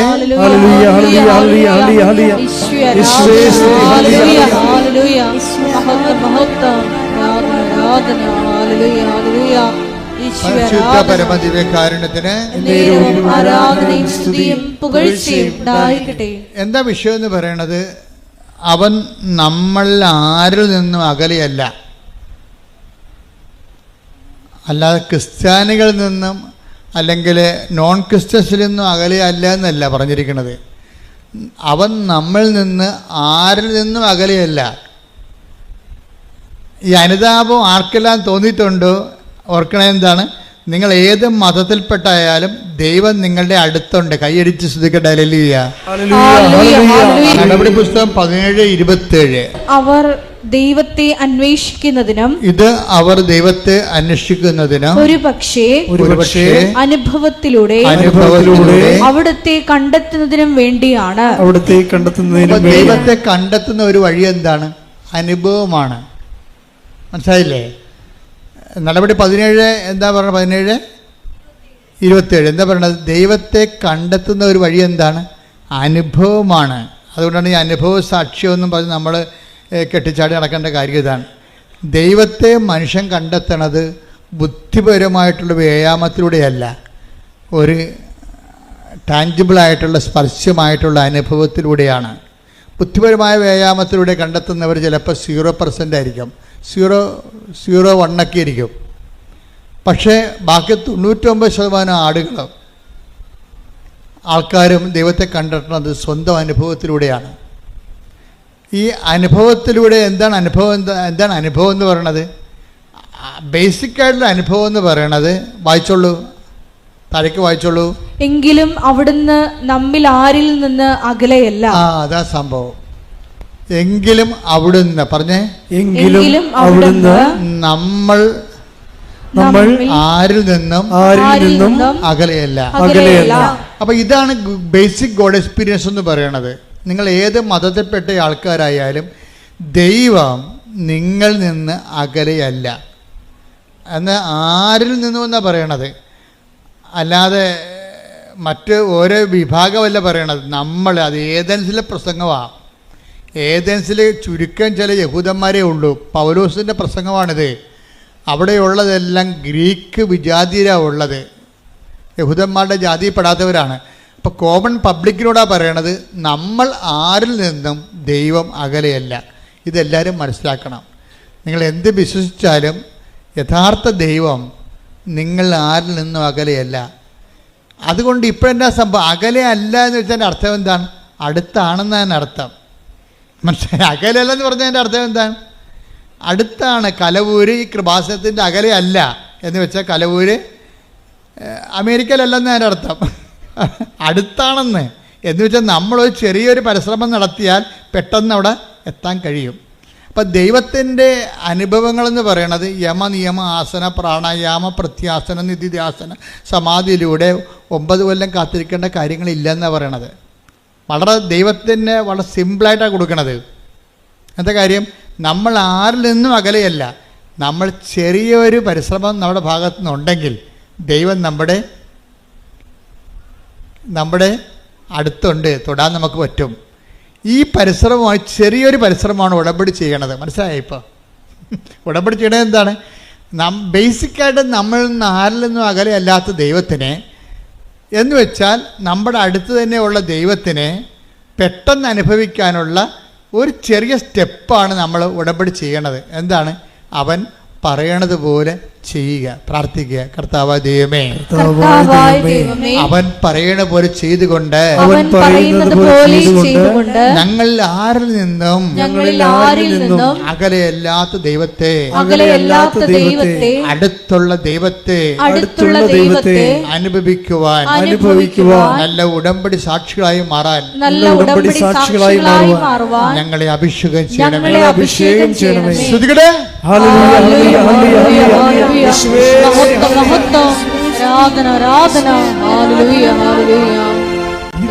ഇപ്പൊ യഹബ്രായർ 12:17 നമ്മൾ വായിച്ചതാണ്. എന്താണ്? അനുദപിക്കാനുള്ള അവസരം ഏശാവിന് ദൈവം കൊടുത്തില്ല. കാര്യം ചില ആൾക്കാർക്ക് അനുദപിക്കാനുള്ള അവസരം കൊടുക്കത്തില്ല. എന്താ കാര്യം? ദൈവം അവസരം തന്നാൽ മാത്രമേ അനുതാപം തോന്നത്തുള്ളൂ. യേശാവിന് അനുതാപത്തിന് അവസരം കൊടുത്തില്ല, അയാൾക്ക് ഒന്നും തോന്നിയില്ലെന്നാണ്. എന്തുകൊണ്ടാണെന്ന് വെച്ച് കഴിഞ്ഞാൽ നമ്മൾ വീണ്ടും വീണ്ടും പാപം ചെയ്യുമെന്നും ഇത് ചുമ്മാ ഒരു അഭ്യാസത്തിന് വേണ്ടി IELTS പാസ്സാകാനോ വീട് വിൽക്കാനോ ജപ്തിയിൽ നിന്ന് രക്ഷപ്പെടാൻ വേണ്ടിയുള്ള ഉടമ്പടി പ്രയോഗമാണ്. അല്ലാതെ ജീവിതത്തിൽ ദൈവത്തെ ക്ഷണിക്കാൻ ഉദ്ദേശിക്കുന്നില്ല. അകലെ നിന്നുള്ള ദൈവത്തിൻ്റെ അനുഗ്രഹം അടിച്ചു മാറ്റി വയറ്റിപ്പിഴപ്പിന് ജീവിക്കാനാണെന്ന് ദൈവത്തിന് തോന്നിയാൽ നമുക്ക് അനുതാപം തോന്നത്തില്ല. അവസരമാണിത്, പക്ഷേ നമുക്ക് അനുതാപം തോന്നത്തില്ല, നമുക്കത് ഫീൽ ചെയ്യത്തില്ല. നമുക്ക് ഫീൽ ചെയ്തിട്ടില്ലെങ്കിൽ ആദ്യം ഫീൽ ചെയ്യാൻ ആളാരാണെന്നറിയാവോ?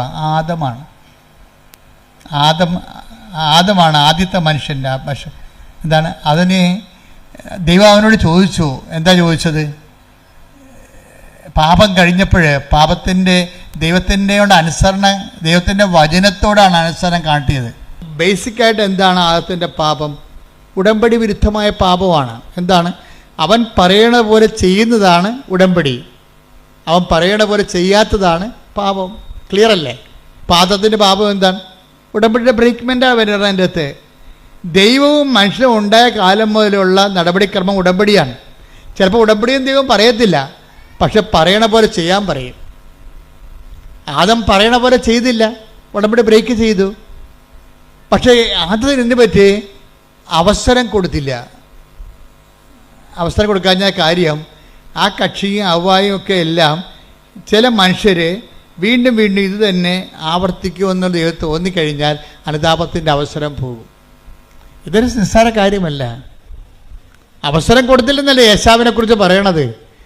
അപ്പം നിങ്ങൾക്ക് അനുതാപത്തിൻ്റെ ഒരു മൈൻഡ് സെറ്റ് വരണില്ല എന്നുണ്ടെങ്കിൽ അതിൻ്റെ അർത്ഥം നിങ്ങൾ കഠിനഹൃദയരാണെന്നൊന്നും അല്ല അർത്ഥം. മറിച്ച് ദൈവം നിങ്ങൾക്ക് അവസരം തരുന്നില്ല, കർത്താവിൻ്റെ ഗുഡ് ബുക്സിലില്ല. ഇത് കയറിപ്പറ്റണമെങ്കിൽ കുറച്ച് പണിയാണ്. പക്ഷേ ഉടമ്പടി വൃത്തിമേനമായിട്ട് ദൈവസ്നേഹത്തോട് ചെയ്യണമെങ്കിൽ തിരിച്ചു വരാൻ പറ്റും. ഇപ്പം നമ്മൾ പേപ്പട്ടി കടിച്ചു കഴിഞ്ഞാലുള്ള മരുന്ന് എന്താ? പേപ്പട്ടിയുടെ റാബിസിനെ തന്നെയാണ് കുത്തിവെക്കണത്, ഇല്ലേ? എപ്പോഴും കറണ്ടല്ലോ. പേപ്പട്ടി കടിച്ച ആൾക്കാർക്ക് അതിനുള്ള, അല്ലെങ്കിൽ അതിൻ്റെ ഗോവസൂരി പ്രയോഗം എന്നൊക്കെ പറഞ്ഞുകൊണ്ട് വസൂരിക്ക് മരുന്ന് കണ്ടുപിടിച്ചില്ലേ? എന്താ കണ്ടുപിടിക്കണത്? വസൂരിയുടെ അണുക്കളെ തന്നെയാണ് കുത്തിവെക്കണത്. അപ്പോൾ അത് ബോഡി പാർട്ടാക്കി മാറ്റിയിട്ട് ബോഡി പാർട്ടിനെ കൊണ്ട് കയറി വന്നിരിക്കുന്ന ഫോറിൻ മാറ്ററിനെ നശിപ്പിച്ച് കളയുന്ന പരിപാടിയാണ്. അതുപോലെ തന്നെയാണ് ഉടമ്പടി ബ്രേക്ക് ചെയ്ത് ദൈവത്തിൻ്റെ വചനം ബ്രേക്ക് ചെയ്ത് കഴിഞ്ഞാൽ പിന്നെ അതിൻ്റെ ഒരു റെക്ടിഫിക്കേഷൻ എന്താണ്? ദൈവത്തിൻ്റെ വചനം തന്നെ പാലിച്ചാണ് നമ്മൾ തിരിച്ചു വരുന്നത്. കൈയടിക്കട്ടെ, ശ്രുതിക്കട്ടെ, ഹല്ലേലൂയ. ദൈവത്തിൻ്റെ വചനം തെറ്റിച്ച് ജീവിക്കുമ്പോൾ, ഉടമ്പടി ബ്രേക്ക് ആകുമ്പോൾ നമ്മൾ പാപാവസ്ഥയിൽ വരുന്ന, പിന്നെ അതിനെ റീഫണ്ട് ചെയ്യാൻ, അതിനെ പ്രതിരോധിക്കാൻ വേണ്ടി നമുക്ക് പിന്നെ അടുത്ത ആൻറ്റി വെനമെന്ന് പറഞ്ഞ സംഭവം എന്താണ്? ഉടമ്പടി പാലിച്ചുകൊണ്ട് ദൈവവചനം നിറവേറ്റുന്നതാണ് ഇതിനെ അതിജീവിക്കാനുള്ള തന്ത്രം. അതാണ് എപ്പോഴും ഉടമ്പടിയിൽ നിന്ന് ദൈവം മാറാത്തതിൻ്റെ കാരണം. അതാണ് ഉടമ്പടി ഒരേ സമയം തന്നെ ആഹാരവുമാണ് മരുന്നുമാണ്. ശ്രുതിക്കട്ടെ, ഹല്ലേലൂയ.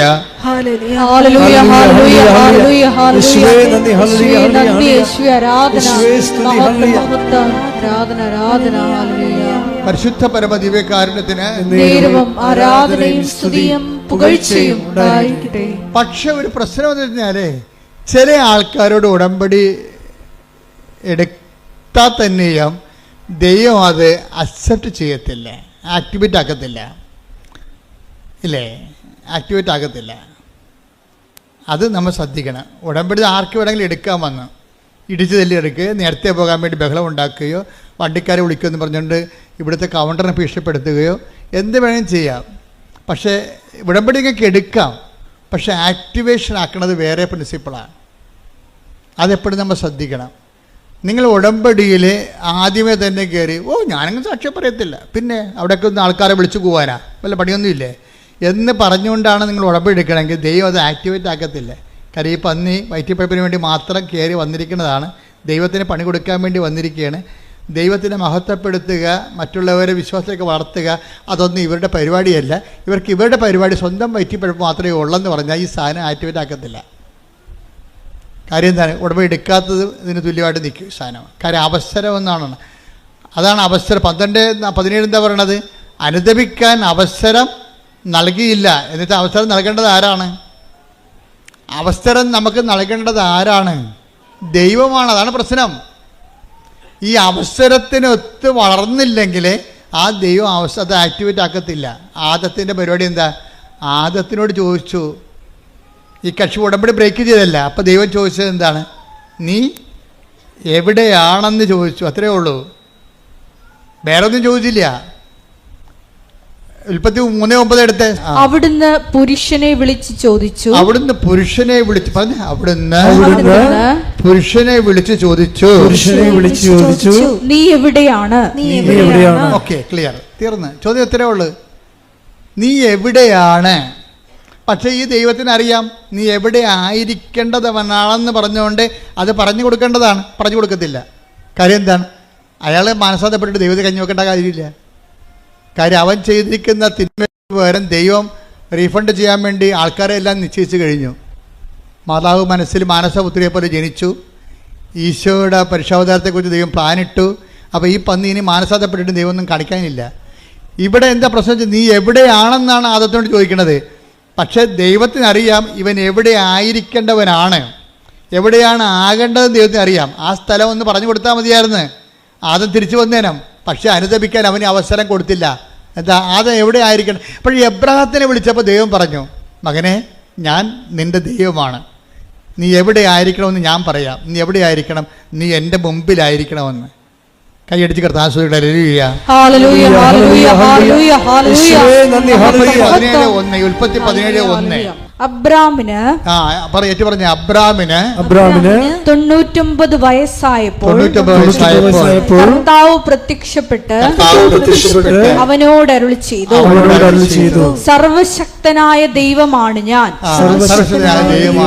എന്റെ മുമ്പിൽ വ്യാപരിക്കുക, കുറ്റമറ്റവനായി വർത്തിക്കുക. അതായത് ആദത്തിനോട് ഇത് പറയാമായിരുന്നു. എന്താണ്? നീ കുറ്റമറ്റവനായിട്ട് വ്യാപരിച്ചാൽ എൻ്റെ മുമ്പിൽ നിനക്ക് വ്യാപരിക്കാൻ പറ്റുമെന്ന്. അപ്പോൾ ആദത്തിനോട് എവിടെയാണെന്നേ ചോദിച്ചുള്ളൂ. പക്ഷേ എവിടെയാണ് ആയിരിക്കണമെന്ന് ദൈവത്തിൻ്റെ കയ്യിൽ ഉത്തരവുണ്ട്. പക്ഷേ ഈ പാവത്തിനോട് അത് പറയണില്ല. പക്ഷേ എബ്രാഹത്തിനോട് പറഞ്ഞു. എന്താ കാര്യം? എബ്രാഹം വിശ്വസിക്കുമെന്നും ഉടമ്പടി പാലിക്കുമെന്നും ദൈവത്തിന് അറിയാം. എൻ്റെ ദൈവപൈതലെ, ദൈവത്തിൻ്റെ വചനം ആര് പാലിക്കുമെന്ന് ദൈവത്തിന് അറിയാമെങ്കിൽ ആ അറിവിന്റെ അടിസ്ഥാനത്തിലാണ് നിനക്ക് അനുദപിക്കാൻ അവസരം നൽകണത്. കൈയടിച്ച് സ്തുതിക്കട്ടെ. ഹല്ലേലൂയ.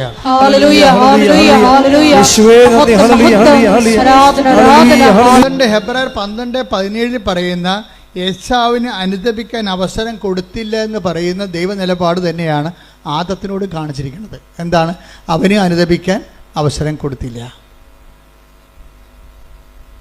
അതെന്താ പ്രശ്നം വെച്ച് കഴിഞ്ഞാൽ, ഒരു മനുഷ്യൻ അനുദപിക്കാനുള്ള അവസരം കിട്ടിയാൽ ഉടനെ ഈ ഇൻസ്റ്റേഷൻ നടക്കും. അനുതാപത്തിന് അങ്ങനെ ഒരു ഗുണമുണ്ട്.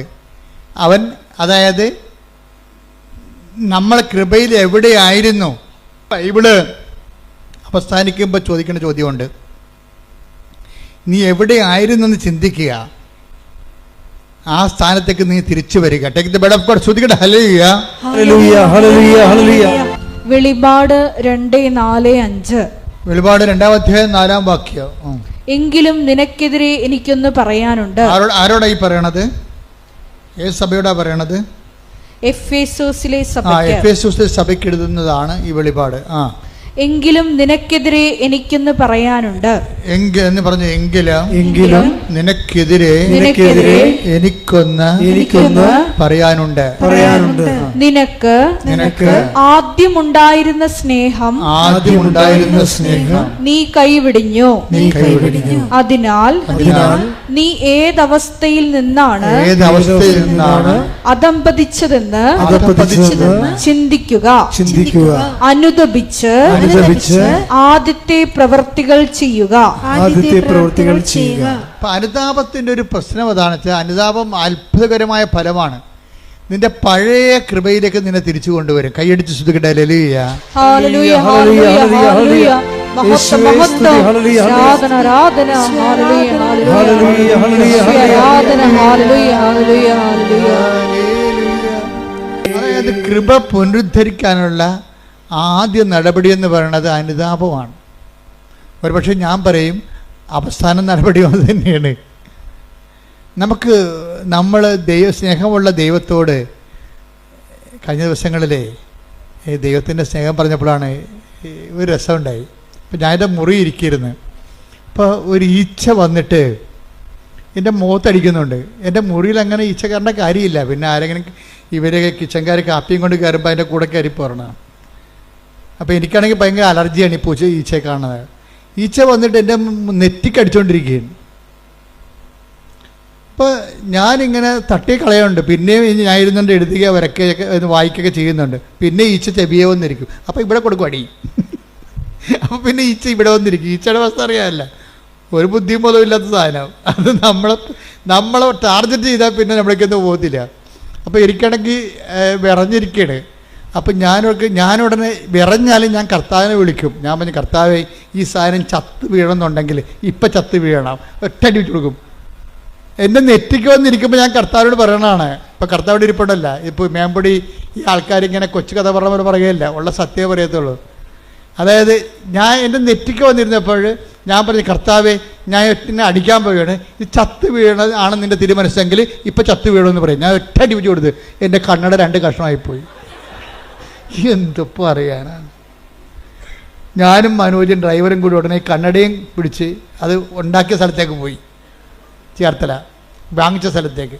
ഞാൻ 2 കഷ്ണമായി പോയി നിങ്ങൾ തന്ന കണ്ണട. ഞാൻ അടിച്ചതാണെന്നുള്ളതാണ് സത്യമാണ്. ഞാൻ അവരുടെ അത് മറച്ചൊന്നും വെച്ചില്ല. പക്ഷേ ഈ കണ്ണട എന്തെങ്കിലും ചെയ്യാൻ പറ്റുമോ, അതോ വേറെ കണ്ണട വാങ്ങിക്കണമെന്ന് ചോദിച്ചപ്പോൾ അവർ പറയണത് ഇത് ഞങ്ങളുടെ കണ്ണട അല്ലെന്ന്. അപ്പോൾ എനിക്ക് ഭയങ്കര ഡൗട്ടാണ്, ഇതെന്ത് പരിപാടി. എനിക്കാണെങ്കിൽ കുറേ ദിവസമായിട്ട് കണ്ണ് കഴക്കുകയൊക്കെ ചെയ്യുന്നുണ്ട്. ഇത് ഈ കണ്ണട വെച്ചിട്ടും എനിക്ക് കണ്ണ് കാണാനൊന്നും പറ്റണില്ല. ഞാൻ അലസത്തേനോട് ചോദിക്കുകയായിരുന്നു ഒരു ദിവസം, അച്ഛൻ എന്താ 2 കണ്ണടയും വെച്ചുകൊണ്ടിരിക്കണമെന്ന്. അതാണ് അലസത്തിന്. അതിലേ പോകുമ്പോൾ ഞാൻ 2 കണ്ണടയും വെച്ചുകൊണ്ടിരിക്കുകയാണ്. എന്താ കാര്യം, ഒരു കണ്ണട ഓൺലൈനിൽ വരുത്തിച്ച് ഒരു ഈ റീഡിങ് ക്ലാസ്, ഈ ക്ലാസ്സിൻ്റെ കൂടെ വേറൊരു റീഡിങ് ക്ലാസ് കൂടി വെച്ചിട്ട് പോലും അക്ഷരങ്ങൾ ഡബിളായിട്ട് കാണുന്നു. എന്നാലും വേറെ മാർഗ്ഗമൊന്നുമില്ല, കാശ് കൊടുത്ത് മേടിച്ചതല്ലേ, ഇത്രയും നാളല്ലേ അയാൾ മേടിച്ചിട്ട്. ഇനി ഇത് നമ്മൾ പെട്ടെന്ന് വേറെ മേടിക്കുമ്പോൾ ധാരാളിത്തമായി പോകത്തില്ലേ. അതുകൊണ്ട് കണ്ണ് കഴിച്ചെങ്കിലും ഞാൻ കരു അടിച്ചെങ്കിലും ഇങ്ങനെ സഹിച്ചിരിക്കുമ്പോഴാണ് ഈച്ച വരുന്നത്. കൊടുത്തനടി 2 കഷ്ണം. അപ്പോൾ അവർ പറഞ്ഞു, അച്ഛ ഇത് ഞങ്ങൾ തന്ന കണ്ണടയാണിത്, പക്ഷെ 6 കൊല്ലം മുമ്പ് തന്നതാണ്. അച്ഛൻ 4 മാസം മുമ്പ് ഒരു കണ്ണട ഇവിടുന്ന് വാങ്ങിച്ചിട്ടുണ്ട്. അത് ശരിയാ, അതാണ് ഇതെന്ന് പറഞ്ഞാൽ ഞാൻ വെച്ചോണ്ട് നടക്കണത്. രതീഷ് പറ്റിച്ച പണിയാണ്. ഞാൻ അമേരിക്കയെ ധ്യാനിപ്പിക്കാൻ പോയപ്പോൾ രതീഷ് ഒരു കണ്ണട എടുത്ത് എൻ്റെ ബാഗിൽ വെച്ച് തന്ന്. അതുകൊണ്ട് ഞാൻ അവിടെ കൊണ്ടുപോയി. അവിടെ കൊണ്ട് നിർത്തിയപ്പോൾ എൻ്റെ കണ്ണൊക്കെ കഴക്കുന്നുണ്ട്. തിരിച്ചത് തന്നെ കൊണ്ടുപോയി. എനിക്കറിയാൻ പാടില്ല. ഞാനോടത്ത് ഇത് തന്നെ എനിക്ക് നമ്മൾ വാങ്ങിച്ച കണ്ണടയെന്ന് പറഞ്ഞ് നടക്കുകയാണ്. അപ്പോൾ അതുകൊണ്ട് തിരിച്ചു വന്നപ്പോൾ അത് വെച്ചിട്ട് നടക്കുകയാണ്. കണ്ണാണെങ്കിൽ കണ്ണ് കാഴ്ച പോവുകയും ചെയ്തുകൊണ്ടിരിക്കുകയാണ്.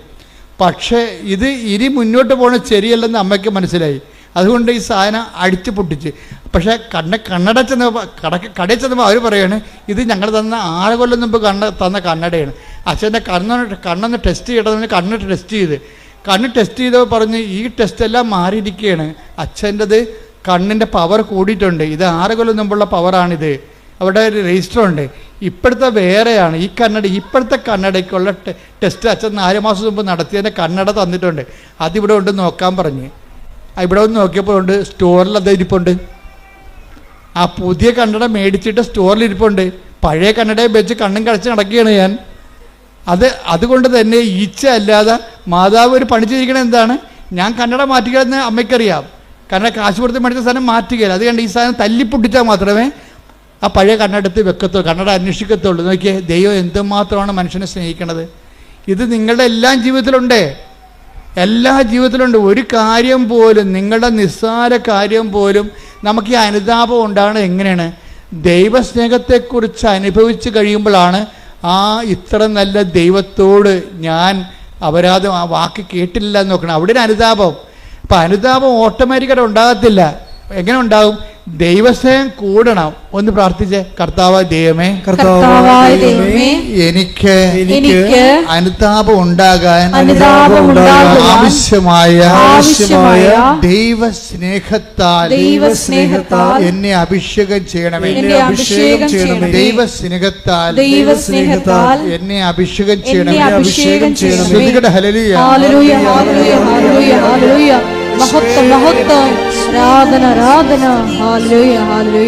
പരിശുദ്ധ പരമ ദിവ്യകാരുണ്യത്തിന് ആരാധനയും സ്തുതിയും പുകഴ്ചയും ഉണ്ടായിരിക്കട്ടെ. നമ്മൾ ആദ്യം പറഞ്ഞ ഒരു സഹായം ഇപ്പൊ വേണം.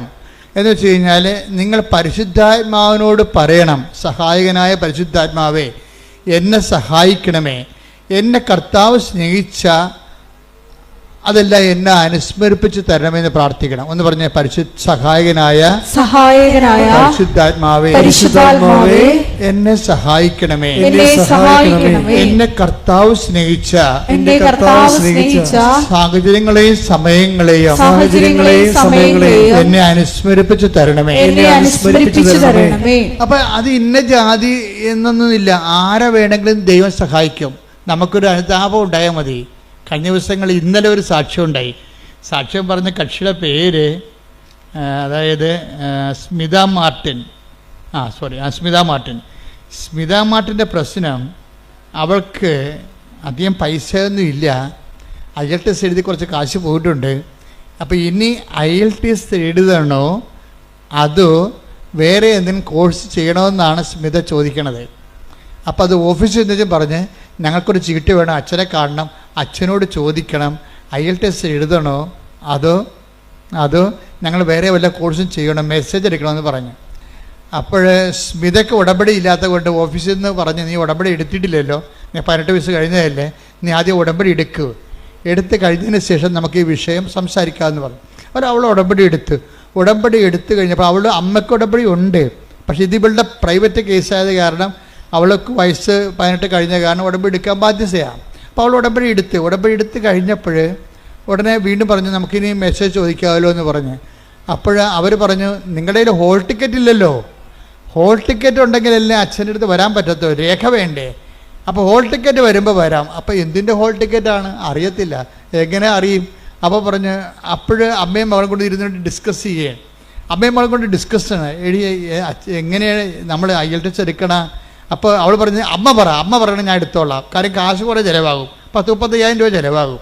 അപ്പോൾ അമ്മ പറയും ഇനിയും കാശ് കളയാൻ ഞാൻ കുടുംബത്തിലുണ്ട്. അപ്പോൾ അമ്മ പറയാൻ ഞാൻ എടുക്കത്തില്ല, അപ്പനോട് ചോദിക്കണ്ടേ. അപ്പോൾ പറഞ്ഞ് നമ്മൾ ജയിക്കുമെങ്കിൽ എടുത്താൽ മതിയല്ല, ഇത് നമ്മൾ ജയിക്കുമെങ്കിൽ IELTS എടുത്താൽ മതിയല്ലേ, വെറുതെ കാശുകളുടെ കാര്യമുണ്ട്. അത് മകൾ ചോദിക്കുകയാണ്.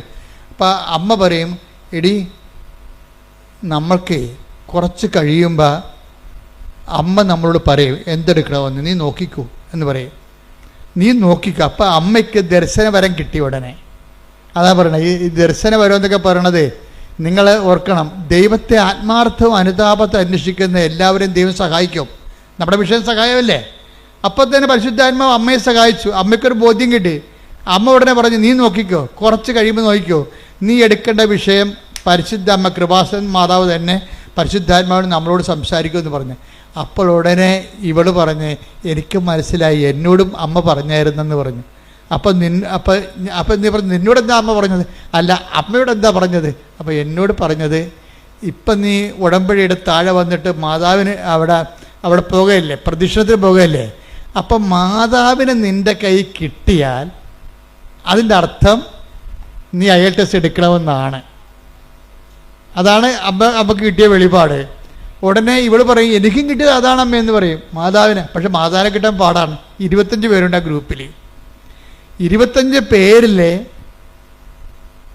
ഇവൾക്ക് ഇവളെടുക്കണ ലോട്ടിൻ്റെ അകത്ത് മാതാവ് ഉണ്ടാകണം. ആ ഒരൊറ്റ തെളിവേ ഉള്ളൂ. അപ്പോൾ ഇവർ ചെന്ന് ഇവളുടെ അമ്മ ഇവിടെ ഇരുന്ന് പ്രാർത്ഥിക്കുന്ന അവൾ അവിടെ സ്റ്റേജിൽ പോയി ലോട്ട് കിട്ടിയപ്പോൾ ഇവൾക്ക് മാതാവിനെ കിട്ടി.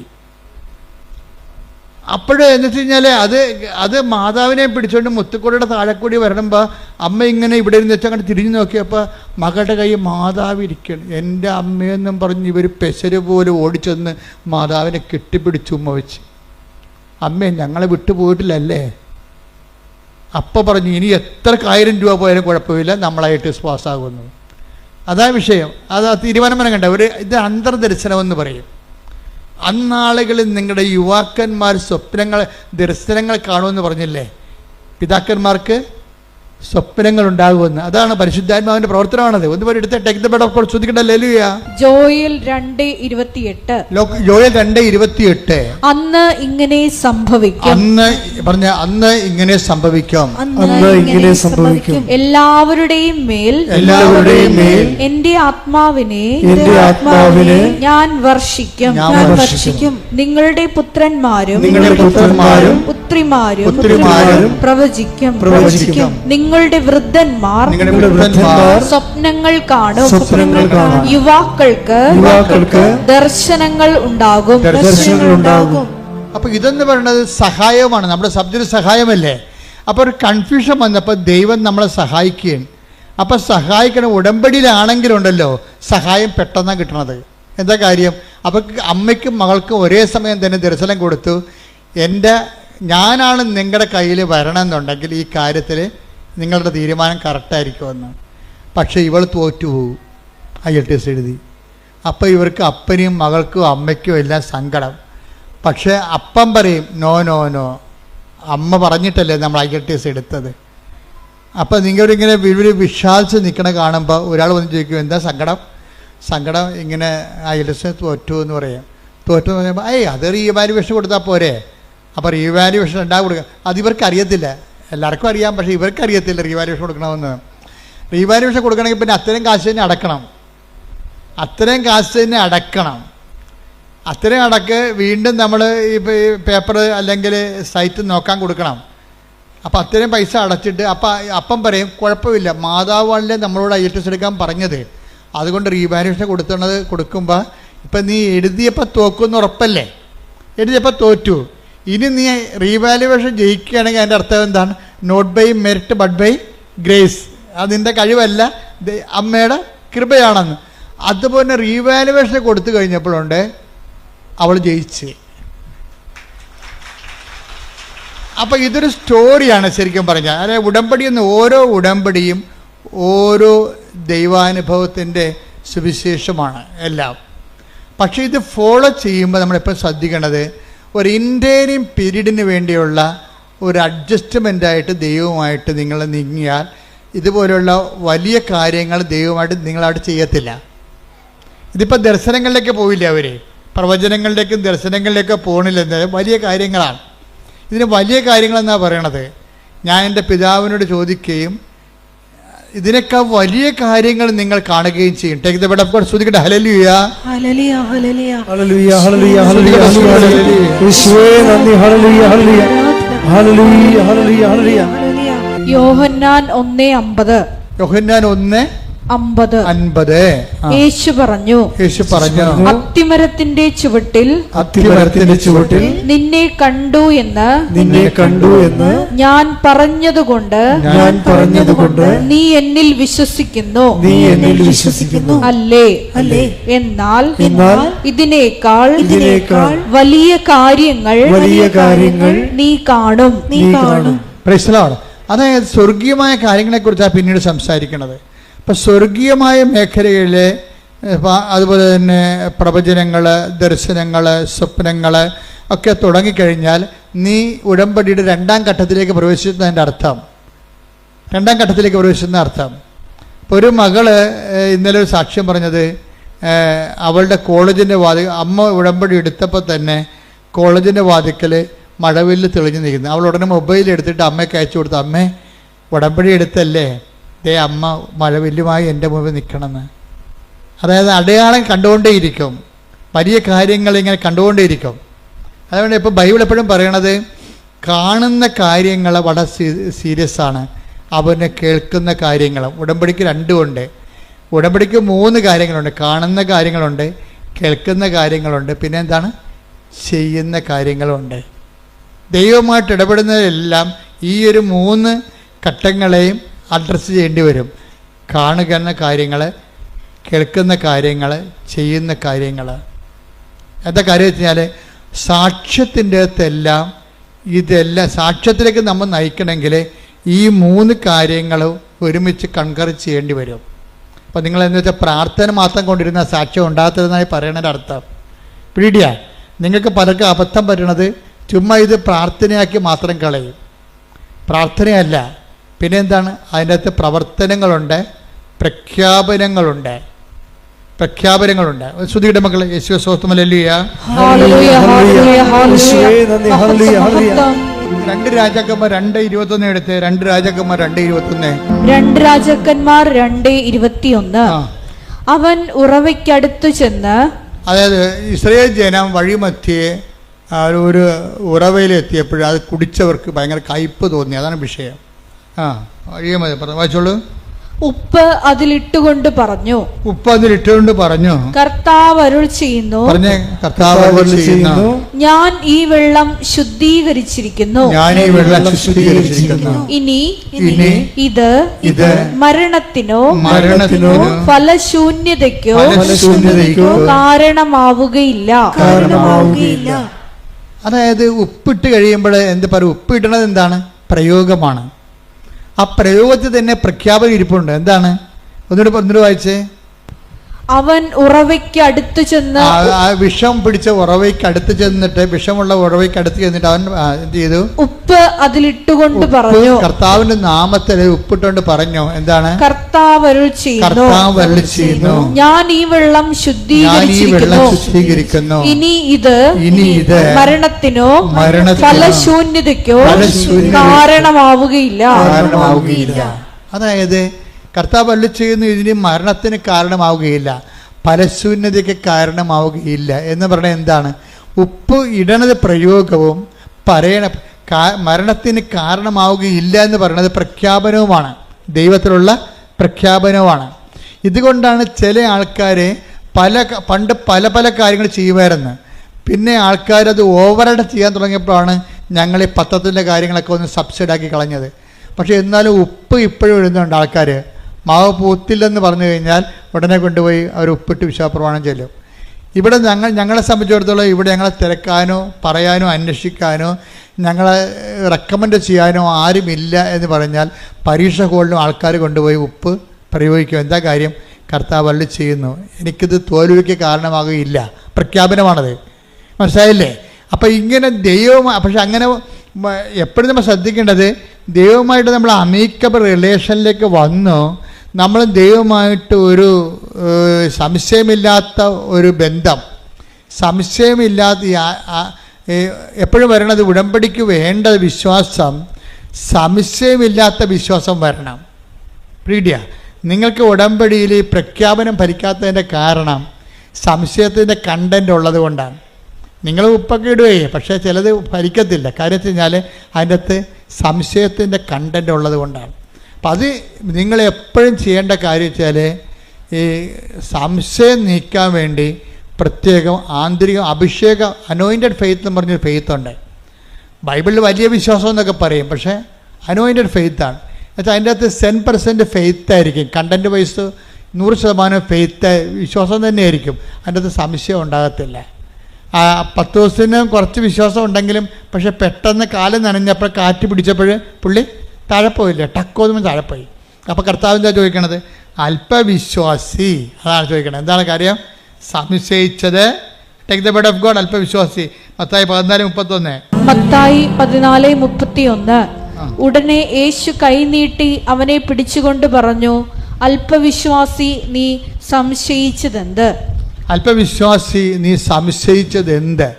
അപ്പം ഈ പ്രയോഗം നടത്തുന്നവരില്ലേ, കാശുരൂപത്തിൻ്റെ ഉപ്പിൻ്റെയും ഒക്കെ പ്രയോഗങ്ങൾ നടത്തുന്നവർ എപ്പോഴും ശ്രദ്ധിക്കേണ്ടത്, നിങ്ങൾ അതൊക്കെ ചെയ്യുന്നതിന് മുമ്പ് വിശ്വാസത്തിൻ്റെ അകത്ത് ആ വിശ്വാസം കണ്ടന്റ്, അല്പം മാത്രമുള്ള വിശ്വാസമുണ്ട്, ബാക്കിയുള്ളതെല്ലാം എന്താണ്? അല്പവിശ്വാസി എന്ന് പറഞ്ഞാൽ അർത്ഥം എന്താണ്?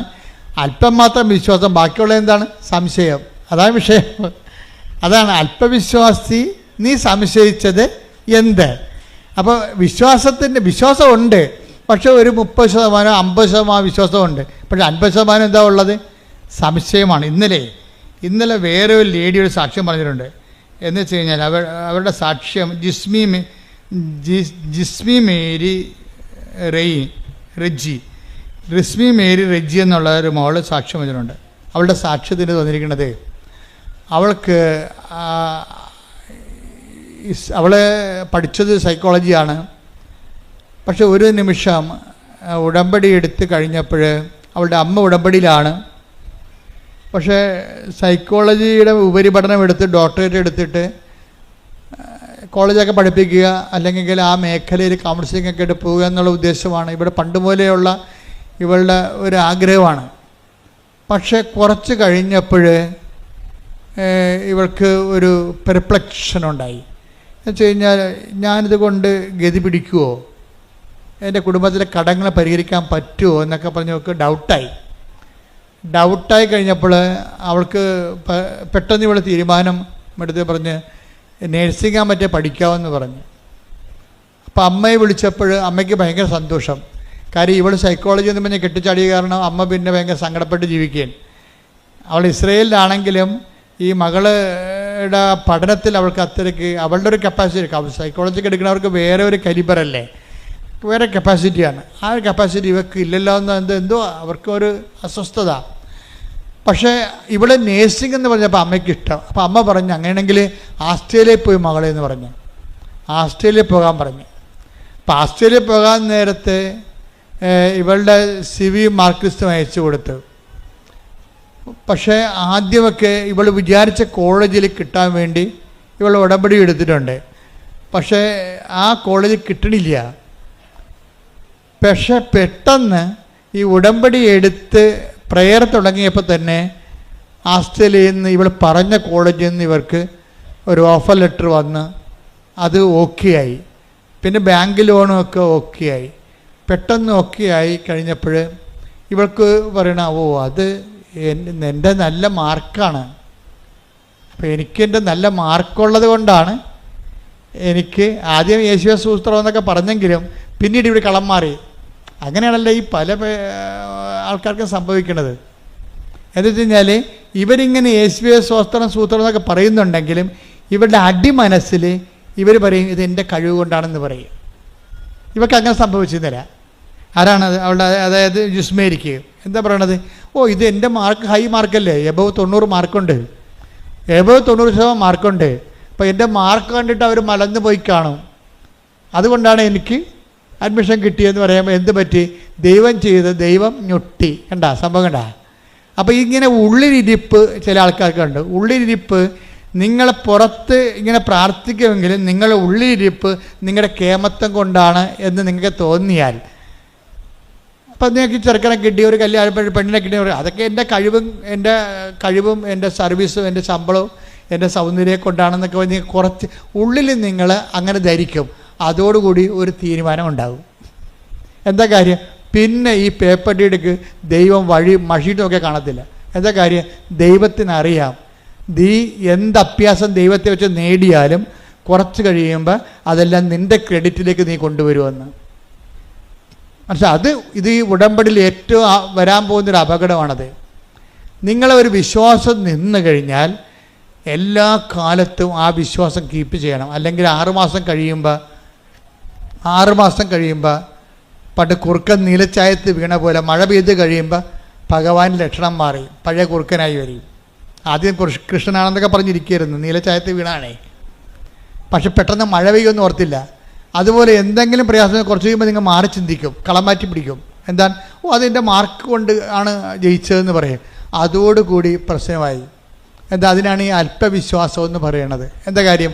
വിശ്വാസമുണ്ട്, പക്ഷേ ഉള്ളിൽ അടിമനസ്സിൽ ഈ ഡീപ്പ് സ്റ്റേറ്റ് എന്ന് പറഞ്ഞ പോലെ ഒരു ഡീപ്പ് പേഴ്സണുണ്ട്. നീ പുറമേ ഇങ്ങനെ ദൈവമാണ് പ്രാർത്ഥനയെന്നൊക്കെ പറയുമെങ്കിലും നിൻ്റെ ഉള്ളിൽ നീ ചിന്തിക്കും. എന്താ ചിന്തിക്കണത്? എൻ്റെ മാർക്കും സൂപ്പറായിരുന്നല്ല. എങ്ങനെയുണ്ട് പരിപാടി? എൻ്റെ മാർക്കും സൂപ്പറായിരുന്നല്ല. ഇങ്ങനെ ഒരു സമയത്ത് ചിന്തിച്ചാൽ പിന്നെ ഒരിക്കലും നിനക്ക് അനുദപിക്കാതെ ഇനി ദൈവത്തിലേക്ക് വരാൻ പറ്റത്തില്ല. കാര്യം എന്താണ്? നീ ദൈവത്തിന് പിടികൊടുത്തു. ഒന്നാമത്തെ ലോക ഇഡിയറ്റാണ് നീ. ബസ്റ്റാണെന്ന് വിളിക്കാത്തത് ബലിപീഠമായതുകൊണ്ടാണ് വിളിക്കാത്തത്. എന്നിട്ട് പ്രശ്നം വെച്ച് കഴിഞ്ഞാൽ ലോക ഇഡിയറ്റാണ്. എന്താ കാര്യം വെച്ച് കഴിഞ്ഞാൽ നിനക്ക് കിട്ടിയ അനുഗ്രഹങ്ങൾ ഏതെങ്കിലും ഒരു സാഹചര്യത്തിൽ കൂട്ടുകാരാ വല്ലതൊക്കെ വായി നോക്കിക്കളാ പറഞ്ഞു കഴിഞ്ഞാൽ ഉടനെ നീ കള്ളന്മാർ ചവിട്ടും. അതെൻ്റെ കഴിവ് കൊണ്ടാണ്. പിന്നെ പ്രാർത്ഥന, നിൻ്റെ കഴിവില്ലേ, നിനക്ക് ഇത്തരം മാർക്ക് ആർക്കുണ്ട് എന്നൊക്കെ ചോദിച്ചു കഴിയുമ്പോൾ നീ ഫ്ലാറ്റാവും അതോടുകൂടി. പക്ഷേ ഇവള് ഇങ്ങനെ പറഞ്ഞ് വിശ്വാസത്തിൽ അപ്പം ഡൗൺ ആയി കഴിഞ്ഞപ്പോൾ വേറൊരു കൂട്ടുകാരത്തെ കണ്ട്. അപ്പോൾ പറഞ്ഞു, എടി നീ നിൻ്റെ കാര്യം എന്തായി? എനിക്ക് ആസ്ട്രേലിയ ഇന്ന കോളേജിൽ കിട്ടി. അയ്യോ കിട്ടിയാ? എങ്ങനെ കിട്ടി? എപ്പോൾ കിട്ടി? ഇന്നലെ കിട്ടി. ഇന്നലെ കിട്ടിയാ? ഇന്നലെ കിട്ടി. എന്താണ്? ഇല്ല കിട്ടിയില്ല എനിക്ക് കിട്ടിയല്ല. അത് പേപ്പർ കാണിച്ച്. അപ്പോൾ ഇവർ തലക്കൈ വെക്കണം. എന്താ പ്രശ്നം വെച്ചാൽ കഴിഞ്ഞ ആഴ്ചയിൽ അഡ്മിഷൻ ക്ലോസ് ചെയ്തായിരുന്നു ആ കോളേജിൽ. ഇവർക്ക് പണി കിട്ടണ വരെ കണ്ടില്ലേ? ദൈവം വിടത്തില്ല, നിന്നെ പുറകെ നടക്കുകയാണ് ഈ പിശാചിൻ്റെ പുറകെ. എന്താ കാര്യം? നീ നിൻ്റെ കഴിവ് കൊണ്ടാണ്, മാർക്ക് കിട്ടിയത് കൊണ്ടാണ് അവിടെ ജയിച്ചതെന്ന് പറഞ്ഞു പോയില്ലേ? അപ്പോൾ ഇനി നിന്നെ കറക്റ്റ് കാര്യം പറഞ്ഞു തരേണ്ട ദൈവത്തിന് ചുമതലയല്ലേ? അപ്പോൾ ഒരു കൂട്ടുകാരത്തെ വിട്ടിരിക്കുകയാണ്. കൂട്ടുകാരത്തെ വിട്ടിയപ്പോൾ അപ്പോൾ കഴിഞ്ഞ ആഴ്ചയിൽ അത് പൂർത്തിയതാണ്, അവിടുത്തെ അഡ്മിഷൻ ക്ലോസ് ചെയ്തതാണ്. പിന്നെ നേക്ക് ഇന്നലെ കിട്ടി. അപ്പോഴാണ് ഇവർക്ക് വിഷമമായി, അനുതാപമായത്. ആ അനുതാപം എന്നെ വഴി കണ്ടില്ലേ? അനുതാപം അനുഭവത്തിൻ്റെ വരത്തുള്ളൂ. അപ്പോൾ അനുതാപം വന്നു. അപ്പോൾ അവൾ സോറി പറഞ്ഞു. അപ്പം സാക്ഷ്യം ഉടനെ പറഞ്ഞു. സാക്ഷ്യം പറയരുതെന്നും പറഞ്ഞാൽ ഉടമ്പടി എടുത്തത്. പക്ഷേ ഇപ്പോൾ അവൾ സാക്ഷ്യം പറഞ്ഞു. എന്താ കാര്യം? അനുഭവം അത്തരമാണ്. കാര്യം എന്താണ്? ക്ലോസായി പോയ അഡ്മിഷന് ഇവക്ക് വേണ്ടി മാത്രം മാതാവ് പുതിയ അഡ്മിഷൻ ചെയ്ത് കൊടുത്തിരിക്കുകയാണ് ഓസ്ട്രേലിയയിൽ. കൈയടിച്ച് ശ്രദ്ധിക്കട്ടെ. ഹല്ലേലൂയ.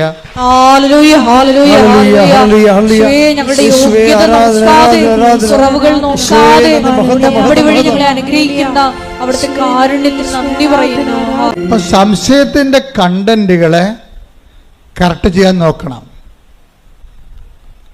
എപ്പോഴും. സംശയം, അതായത് നമ്മളുടെ സംശയം വരുന്നത് കൊണ്ടാണ് ഇത് കുറച്ച് കഴിയുമ്പോൾ കളം മാറ്റി ചിന്തിക്കുകയും നിങ്ങളുടെ ക്രെഡിറ്റിലേക്ക് ഈ സംഭവം കൊണ്ടുവരികയും ചെയ്യണത്. ദൈവം ഒരിക്കലും ഇങ്ങനെ നൽകിയ അനുഗ്രഹം എപ്പോഴും നോട്ട് ബൈ മെറിറ്റിലേക്ക് നൽകണത്.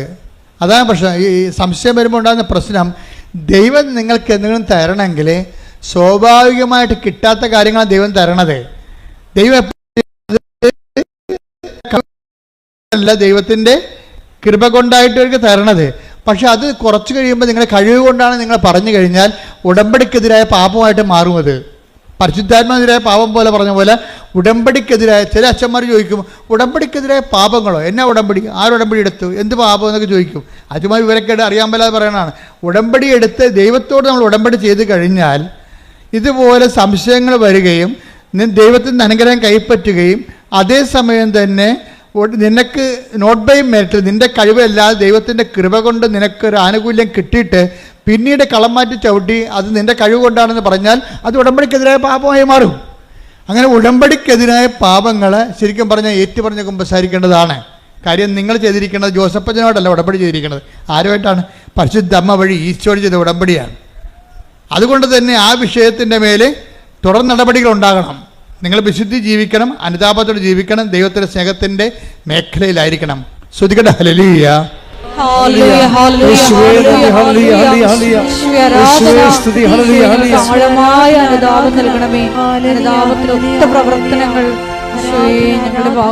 എല്ലാവരും എഴുന്നേൽക്കുക. രോഗസൗഖ്യ പ്രാർത്ഥനയിലേക്ക്.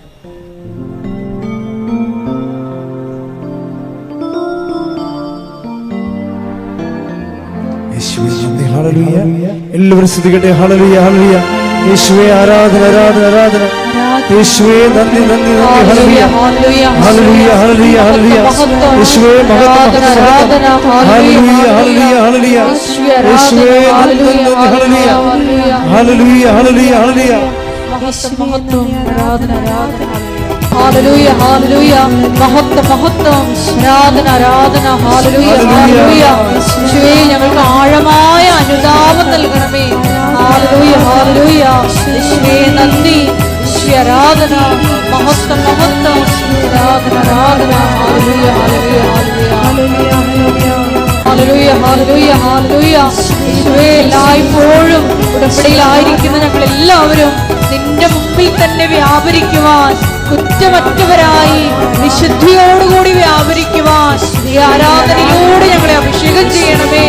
മനുഷ്യരിൽ ആശ്രയിക്കുന്നതിനേക്കാൾ കർത്താവിൽ ആശ്രയിക്കുന്നത് നല്ലതെന്ന തിരുവചന വെളിപാടിലൂടെ ഈശോയെ നിന്നിൽ മാത്രം ആശ്രയം വെച്ച് ജീവിതത്തെ പുനഃക്രമീകരിക്കുവാൻ ഈ ആരാധനയിലൂടെ ഞങ്ങൾ അഭിഷേകം ചെയ്യണമേ.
പരിശുദ്ധ പരമദിവ്യകാരുണ്യത്തിന് നേരവും ആരാധനയും സ്തുതിയും പുകഴ്ചയും ഉണ്ടായിരിക്കട്ടെ.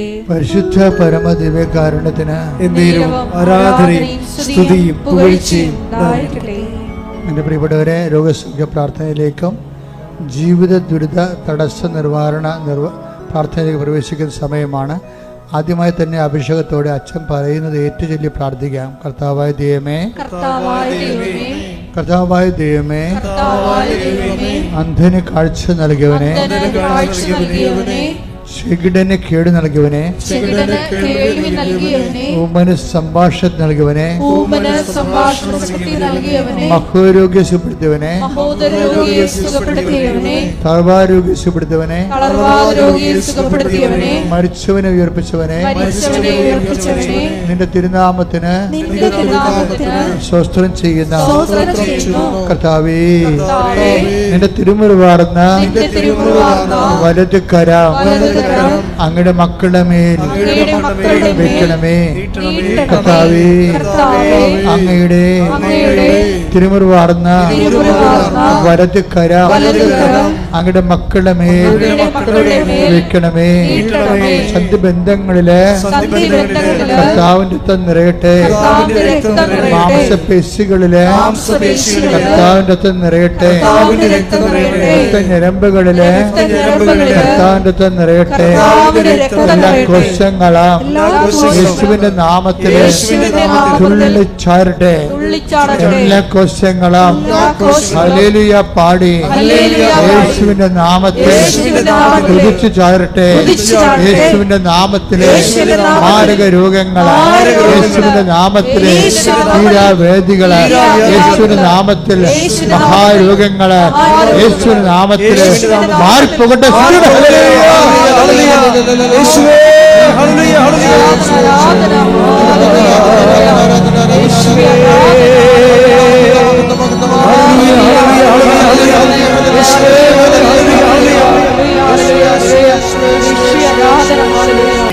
പരിശുദ്ധ പരമദിവ്യകാരുണ്യത്തിന് എൻ്റെ മക്കളെ, സമാധാനമില്ലാത്ത കുടുംബങ്ങള്, വീടില്ലാത്തവര്, വഴിയില്ലാത്തവര്, ജപ്തി നടപടിയിൽ അകപ്പെട്ടു പോയിരിക്കുന്നവര്, സാമ്പത്തിക ബാധ്യതയുള്ളവര്, ജീവിതമാർഗം മുട്ടിപ്പോയവര്, കുഞ്ഞുങ്ങളെക്കുറിച്ച് അവലാതിയും വേവലാതിയും ഉള്ളവര്, കുഞ്ഞുങ്ങളുടെ ദുർഘടമായ ദുരന്തപൂർണമായ ചില ബന്ധങ്ങളും ചില അവസ്ഥകളും കൊണ്ട് വേദനിക്കുന്ന മാതാപിതാക്കന്മാർ, ഭാര്യഭർത്താക്കന്മാർ തമ്മിൽ വേർപിരിഞ്ഞ് ജീവിക്കുന്നവർ, ഒരുമിച്ച് ജീവിക്കാൻ ആഗ്രഹിക്കുന്നവർ, ജോലിക്ക് വേണ്ടി പരിശ്രമിക്കുന്നവർ, ജോലി നഷ്ടപ്പെട്ടിട്ട് അടുത്ത ജോലിക്ക് വേണ്ടി പരിശ്രമിക്കുന്നവരും, അതുപോലെ തന്നെ ജോലി ഇല്ലാത്തവരും, അതുപോലെ തന്നെ പലതരത്തിലുള്ള കുടുംബത്തിൻ്റെ പ്രാരാബ്ധങ്ങൾ, വിവാഹം ഒത്തുവരാത്തവർ, മക്കളില്ലാത്തവർ, ഇതുപോലെ വിദേശപരമായ ജോലിക്ക് വേണ്ടി ശ്രമിക്കുന്നവർ, മറ്റു തരത്തിലുള്ള ജോലികൾക്ക് വേണ്ടി ഉദ്യമിക്കുന്നവർ, ഉദ്യമങ്ങൾ പരാജയപ്പെട്ടതിനും നിരാശകളും നീറ്റലുമായി അനുഭവിക്കുന്നവർ, അങ്ങനെ വ്യത്യസ്തങ്ങളായ ഭീഷണികൾ, പലതരത്തിലുള്ള കേസുകൾ, കോടതികൾ, ജയിലിൽ കിടക്കുന്നവർ പോരും. ഈ മേഖലകളെല്ലാം ദൈവത്തിൻ്റെ കരുണ, പരിശുദ്ധ കൃപാസന ആൾത്താരെ ജീവനോടെ പ്രത്യക്ഷപ്പെട്ട പരിശുദ്ധ അമ്മയുടെ ശക്തി ദൈവനാമത്തെ കടന്നു ചെന്നുകൊണ്ട് കർത്താവിൻ്റെ കൃപയിൽ ഇടിമുഴക്കം പോലെ അവിടെ എല്ലാം വിടുതൽ ലഭിക്കാൻ വേണ്ടി ശ്രുതികടെ ഹല്ലേലൂയ.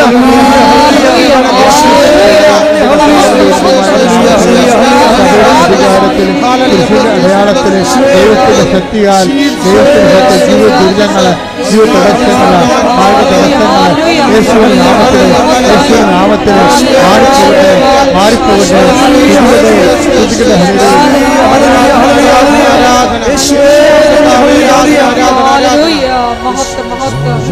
പരിശുദ്ധ പരമ ദിവ്യകാരുണ്യത്തിന്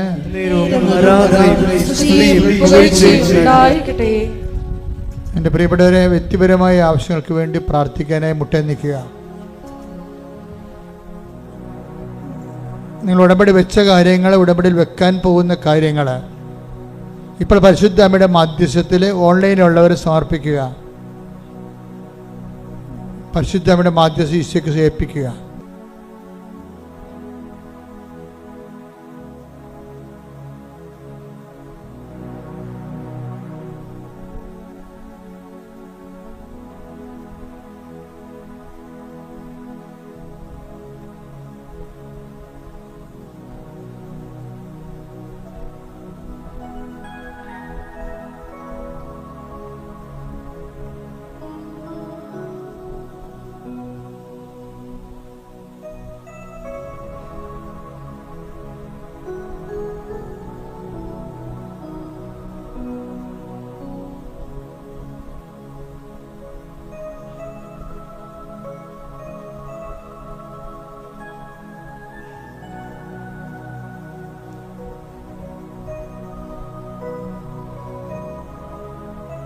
ഒരിക്കൽ കൂടി മരിയന്റെ ഉടമ്പടിയിൽ സമർപ്പിച്ചിരിക്കുന്ന എല്ലാ വിഷയങ്ങളും ദൈവമാതാവിന്റെ മധ്യസ്ഥയിലെ ദിവ്യകാരുണ്യ സന്നിധിയിൽ സമർപ്പിച്ച് നമുക്കൊരു നിമിഷം മൗനമായിട്ട് പ്രാർത്ഥിക്കാം.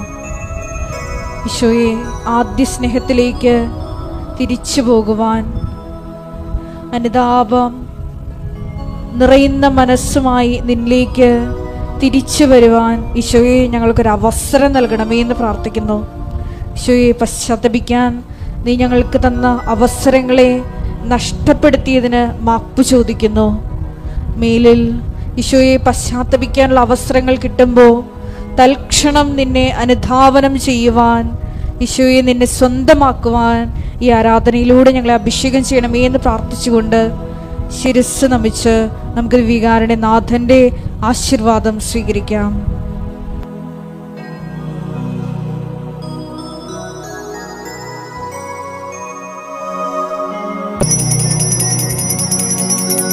പരിശുദ്ധ പരമമാ ദിവ്യകാരുണ്യമേ, എന്നുമെന്നും അങ്ങേക്ക് ആരാധന. പരിശുദ്ധ പരമമാ ദിവ്യകാരുണ്യമേ,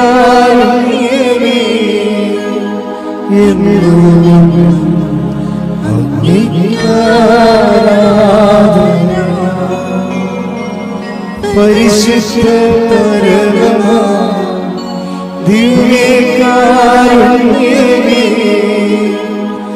എന്നുമെന്നും അങ്ങേക്ക് ആരാധന.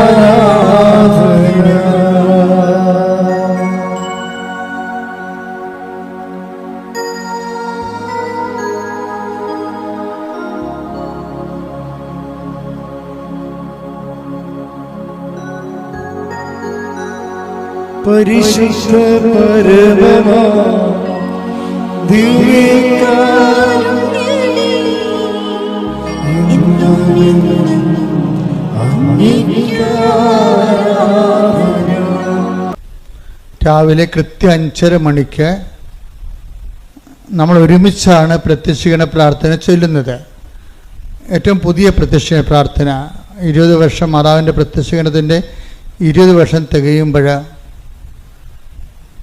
ആ തികയുന്നതിൻ്റെ ഭാഗമായി വന്നിട്ടുള്ള പ്രത്യക്ഷ പ്രാർത്ഥനയാണ് പഴയ പക്ഷി. അത് നമ്മൾ പൊതുവെ ചെല്ലണത്, അച്ഛനുമായിട്ട് ചെല്ലുന്ന പ്രാർത്ഥന ഇത്. നിങ്ങൾ ഇടയ്ക്കൊക്കെ ചെല്ലണതും കൃപാസനത്തിൽ ചെല്ലണതും പഴയ പ്രത്യക്ഷ പ്രാർത്ഥന തന്നെയാണ്. അതുപോലെ തന്നെ രാവിലെ നിങ്ങൾ എഴുന്നേറ്റ് കഴിഞ്ഞാൽ നിങ്ങളുടെ അന്നത്തെ ജീവിതം മുഴുവനും സമർപ്പിച്ചുകൊണ്ട് കർത്താവിൻ്റെ കൃപ, പരിശുദ്ധ അമ്മയുടെ കൃപാസന അൾത്താറ് ജീവനോടെ പ്രത്യക്ഷപ്പെട്ട പരിശുദ്ധ അമ്മയ്ക്ക് നിങ്ങളുടെ യാത്ര, ജീവിതം, ഇടപാടുകൾ, ചർച്ചകൾ, സമ്മേളനങ്ങൾ, അതുപോലെ തന്നെ ക്രയവിക്രയങ്ങൾ, ഇങ്ങനെയെല്ലാം സമർപ്പിച്ചുകൊണ്ട് നിങ്ങൾ എവിടെയായിരിക്കുന്നുവോ, ഇന്ന് ഏത് വിഷയത്തിനാണ് കൂടുതൽ കൃപ ആവശ്യമുള്ളത് ആ മേഖല സമർപ്പിച്ചുകൊണ്ട് അന്നന്ന് വേണ്ട ആഹാരം പോലെ അന്നന്ന് പ്രാർത്ഥിക്കുന്നതിനാണ് ഡെയിലി ബ്രെഡ് എന്ന് പറയുന്നത്. അന്നത്തെ മെസ്സേജുകളും കൊടുക്കും. എല്ലാം കൂടി 12 മിനിറ്റേ ഉള്ളൂ. അതിൻ്റെ പേര് അനുദിന അനുഗ്രഹ പ്രാർത്ഥന എന്നാണ്. എല്ലാ ദിവസവും നിങ്ങൾ യൂട്യൂബിൽ 5:30 അച്ഛനുമായിട്ട് ഒരുമിച്ച് പ്രാർത്ഥിക്കണം. ഇപ്പോൾ പ്രാർത്ഥിക്കുന്നവരെന്ന് കൈപ്പൊക്കിക്കേ. ആ മാർക്ക് കുറേ അധികം ആൾക്കാർ പ്രാർത്ഥിക്കാത്തവരുണ്ട്. അവർ നാളെ മുതൽ 5:30 എഴുന്നേറ്റ് അച്ഛനുമായിട്ട് പ്രാർത്ഥിക്കുകയും അതുടനെ ഷെയർ ചെയ്യുകയും ചെയ്യണം.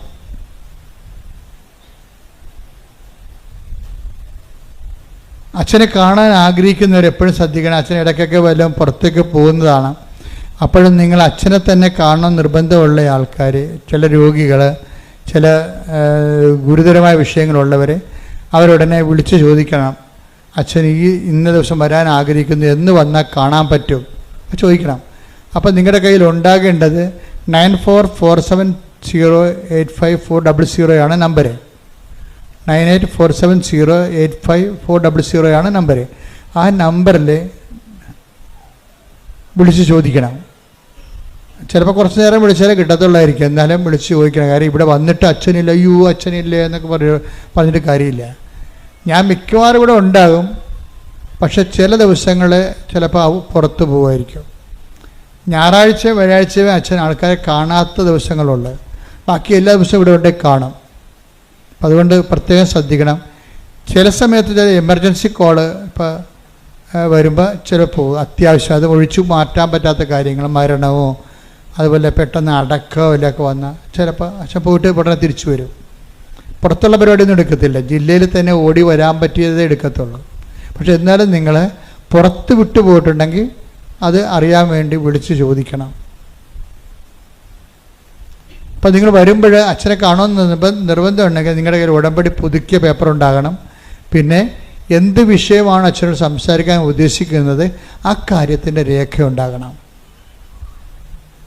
ഇപ്പോൾ കല്യാണം ഒത്തുവരണില്ല, അപ്പോൾ നിങ്ങൾ കല്യാണം ഇപ്പോൾ വിവാഹത്തിനാണ്, പുനർവിവാഹമാണോ, അതോ ഇപ്പോഴേ പുതിയ വിവാഹമാണോ, എത്ര നാളായി, ഇങ്ങനെയുള്ളത് എഴുതി വെക്കണം. ആ എഴുതിയ പേപ്പറാണ് ഞാൻ പരിശുദ്ധ അമ്മയെടുത്ത് കാണിക്കണത്. ചില ആൾക്കാർ അതിന് പകരം അവരുടെ തിരിച്ചറിയൽ കാർഡ് കാണിക്കും. ഞാൻ പറഞ്ഞു അത് നിങ്ങൾ കല്യാണം കഴിക്കാൻ വേണ്ട പെണ്ണിനെ കാണിച്ചാൽ മതി. ഇവിടെ കാണിക്കേണ്ടത് മാതാവിനെ കാണിക്കുന്നത് നിങ്ങളുടെ സങ്കടമാണ് കാണിക്കേണ്ടത്, എന്താ അവസ്ഥയാണെന്ന്. അത് നമുക്ക് കാണുമ്പോൾ അറിയാൻ പറ്റും. 35 വയസ്സായിട്ടൊക്കെ കല്യാണം കഴിക്കാൻ നിൽക്കുമ്പോൾ അവരുടെ സങ്കടം എന്താ. അപ്പം ഞാൻ അതങ്ങനെ തന്നെ അമ്മയെടുത്ത് വെച്ച് പ്രാർത്ഥിക്കണത്. അപ്പോൾ അതുകൊണ്ട് വളരെ ശ്രദ്ധിച്ച് വേണം ഈ വിഷയങ്ങൾ. എനിക്ക് തോന്നരുത് നിങ്ങളൊരു ഉഴപ്പാണെന്ന് തോന്നരുത്. എങ്ങനെ നിങ്ങളൊരു ഉഴപ്പാണെന്ന് തോന്നിയാൽ പിന്നെ ഞാൻ ഈ സാധനം എടുക്കത്തില്ല. അത് ആൾക്കാരെ നിപ്പും നിലയും കാണാൻ പറയാതെ ഉഴപ്പാണെന്നുള്ള അറിയാൻ പറ്റും. അതുകൊണ്ട് പരമാവധി ഉടമ്പടി എടുത്തവർ തന്നെ ആയിരിക്കണം അച്ഛനെ കാണുന്നത്. അതെപ്പോഴും ശ്രദ്ധിക്കണം. നിങ്ങൾ വേറെ ആൾക്കാർ വാടകയ്ക്കൊന്നും കൊണ്ടുവരരുത്. മനസ്സിലാവും. എന്നിട്ട് ചേട്ടത്തിൻ്റെ മക്കളൊക്കെ വീട്ടിൽ വരുമ്പോൾ നമുക്ക് അച്ഛനെ കാണാൻ പോകാമെന്ന് പറഞ്ഞുകൊണ്ട് ചില വിഡ്ഢിയാന്മാർ വന്ന് കാര്യമില്ല, അവിടെ കാശ് പോകുകയുള്ളൂ. നിങ്ങൾ ഉടമ്പടി എടുത്തത് സ്വന്തം മക്കളാണ്. 18 വയസ്സ് കഴിഞ്ഞാൽ അവരോട് ഞാൻ ചോദിക്കും, നിനക്ക് ഉടമ്പടി എടുക്കാവില്ല, പിന്നെ നീ അത് അമ്മയുടെ ഉടമ്പടിയായിട്ട് വന്നത്, അമ്മയ്ക്ക് ഉടമ്പടിയിൽ നീ എന്താണ് ചെയ്തത്? ഉടനെ അമ്മേനെ വിളിപ്പിക്കും. ഉടനെ ഇവൾ പ്രാർത്ഥിക്കണം, സത്യം പറയണം. ആൾക്കാരെ നിൽക്കുകയാണ്, നിങ്ങളുടെ ഉടമ്പടി മൊത്തം റദ്ദാവും. സത്യം പറയണം. ഇവൾ നിങ്ങൾ പ്രത്യക്ഷ പ്രാർത്ഥന ചെല്ലുമ്പോൾ നിങ്ങൾ എവിടെ ഇരുന്ന്? അവളില്ല, അവൾ കിടന്ന് ഉറങ്ങുമെന്ന്. അതില്ലേ പ്രശ്നം. അത് ഞാൻ ഈ വിഷമെല്ലാം കക്കിച്ചിട്ട് മാത്രമേ കറക്റ്റ് ചെയ്യത്തുള്ളൂ ഈ സംഭവം. കാര്യം എനിക്കറിയാം, ഇവൾക്ക് ഉടമ്പടിയുടെ മുഖത്ത് നോക്കുമ്പോൾ അറിയാം അവൾക്ക് ഉടമ്പടിയായിട്ട് ബന്ധമില്ല. പരീക്ഷ കാരണം അമ്മയെ ചാരിക്കൊണ്ടുവന്ന് വന്നിരിക്കുന്നതാണ്. അതാണ് പ്രശ്നം. കാര്യം ഇവിടെ എല്ലാ ശുശ്രൂഷയും ഉടമ്പടി ബേസാണ്. ഉടമ്പടി എന്ന് പറഞ്ഞാൽ അവൻ പറയണ പോലെ ചെയ്ത് സുവിശേഷത്തിന് സാക്ഷിയായി ജീവിക്കുകയാണ്. അവർക്ക് മാത്രമാണ് സർവീസ് ഉള്ളത്. അല്ലാത്തൊരു ബേസിൽ നമ്മൾ എന്തിനാണ് സമയം അങ്ങനെ സമയം കളയാൻ ഇല്ല. ഇപ്പോൾ ഈ അച്ഛന്മാരൊക്കെ ഇപ്പോൾ ആലസ്യത്തിനൊക്കെ ചിലർ വന്ന് അവിടെ നിന്ന് കാണും. പക്ഷെ കാണുമ്പോൾ തന്നെ എന്താ സംഭവം, അവിടെ കൃത്യമായിട്ട് ഉടമ്പടി ഉണ്ടാകണം. ഉടമ്പടി ഇല്ലാത്തൊരാരും അച്ഛന്മാരുടെ അടുത്ത് വരേണ്ട കാര്യമില്ല. അങ്ങനെ വന്നുള്ള കുഴപ്പമെന്ന് വെച്ച് കഴിഞ്ഞാൽ വരാൻ പോകുന്ന വിഷയം, ഉടമ്പടി എടുത്തില്ലെങ്കിലും കുർബാന അച്ഛനെ കാണാമല്ല, പിന്നെ എന്തിനാ ഉടമ്പടി എടുക്കണം? ഉടമ്പടിക്ക് ഭാര്യയായിട്ട് വരുമത്. അതുകൊണ്ട് ഞാനവിടെ ഇവിടെയുള്ള ലേഡീസിൻ്റെ കാര്യങ്ങളൊക്കെ നോക്കുന്നതിന് വേണ്ടിയുള്ള ലേഡീസിന് ഇവിടെ സെക്യൂരിറ്റിയോട് പറഞ്ഞിട്ടുണ്ട്, അച്ഛന്മാരുടെ അടുത്ത് വരുന്ന ആൾക്കാരെ ചെക്ക് ചെയ്ത് വിടണമെന്ന് പറഞ്ഞിട്ടുണ്ട്. എന്താ കാര്യം? ഇത് മാതാവ് പ്രത്യക്ഷപ്പെട്ട് ദൈവത്തിന് പ്രത്യേക പദ്ധതിയുള്ള സ്ഥലമാണ്. ദുരന്തം ഉണ്ടാകാൻ പോലും പ്രാർത്ഥിക്കണമെന്ന് പറഞ്ഞ് ആവശ്യപ്പെട്ട സ്ഥലമാണ്. അപ്പം നമ്മുടെ ദൈവത്തോടുള്ള ബാധ്യത എന്താണ്? അങ്ങനെ ദൈവതിരുസന്നിധി ദുരന്തത്തിനെതിരെ പ്രാർത്ഥിക്കാൻ പറ്റിയ ഒരു സമൂഹത്തെ വാർത്തെടുക്കുകയാണ്. അല്ല ആൾക്കാരുടെ വരിപിഴപ്പ് മാറ്റി കൊടുക്കുകയല്ല പ്രശ്നം. അങ്ങനെ സമൂഹത്തെ വാർത്തെടുക്കുന്ന സ്ഥലമാണിത്.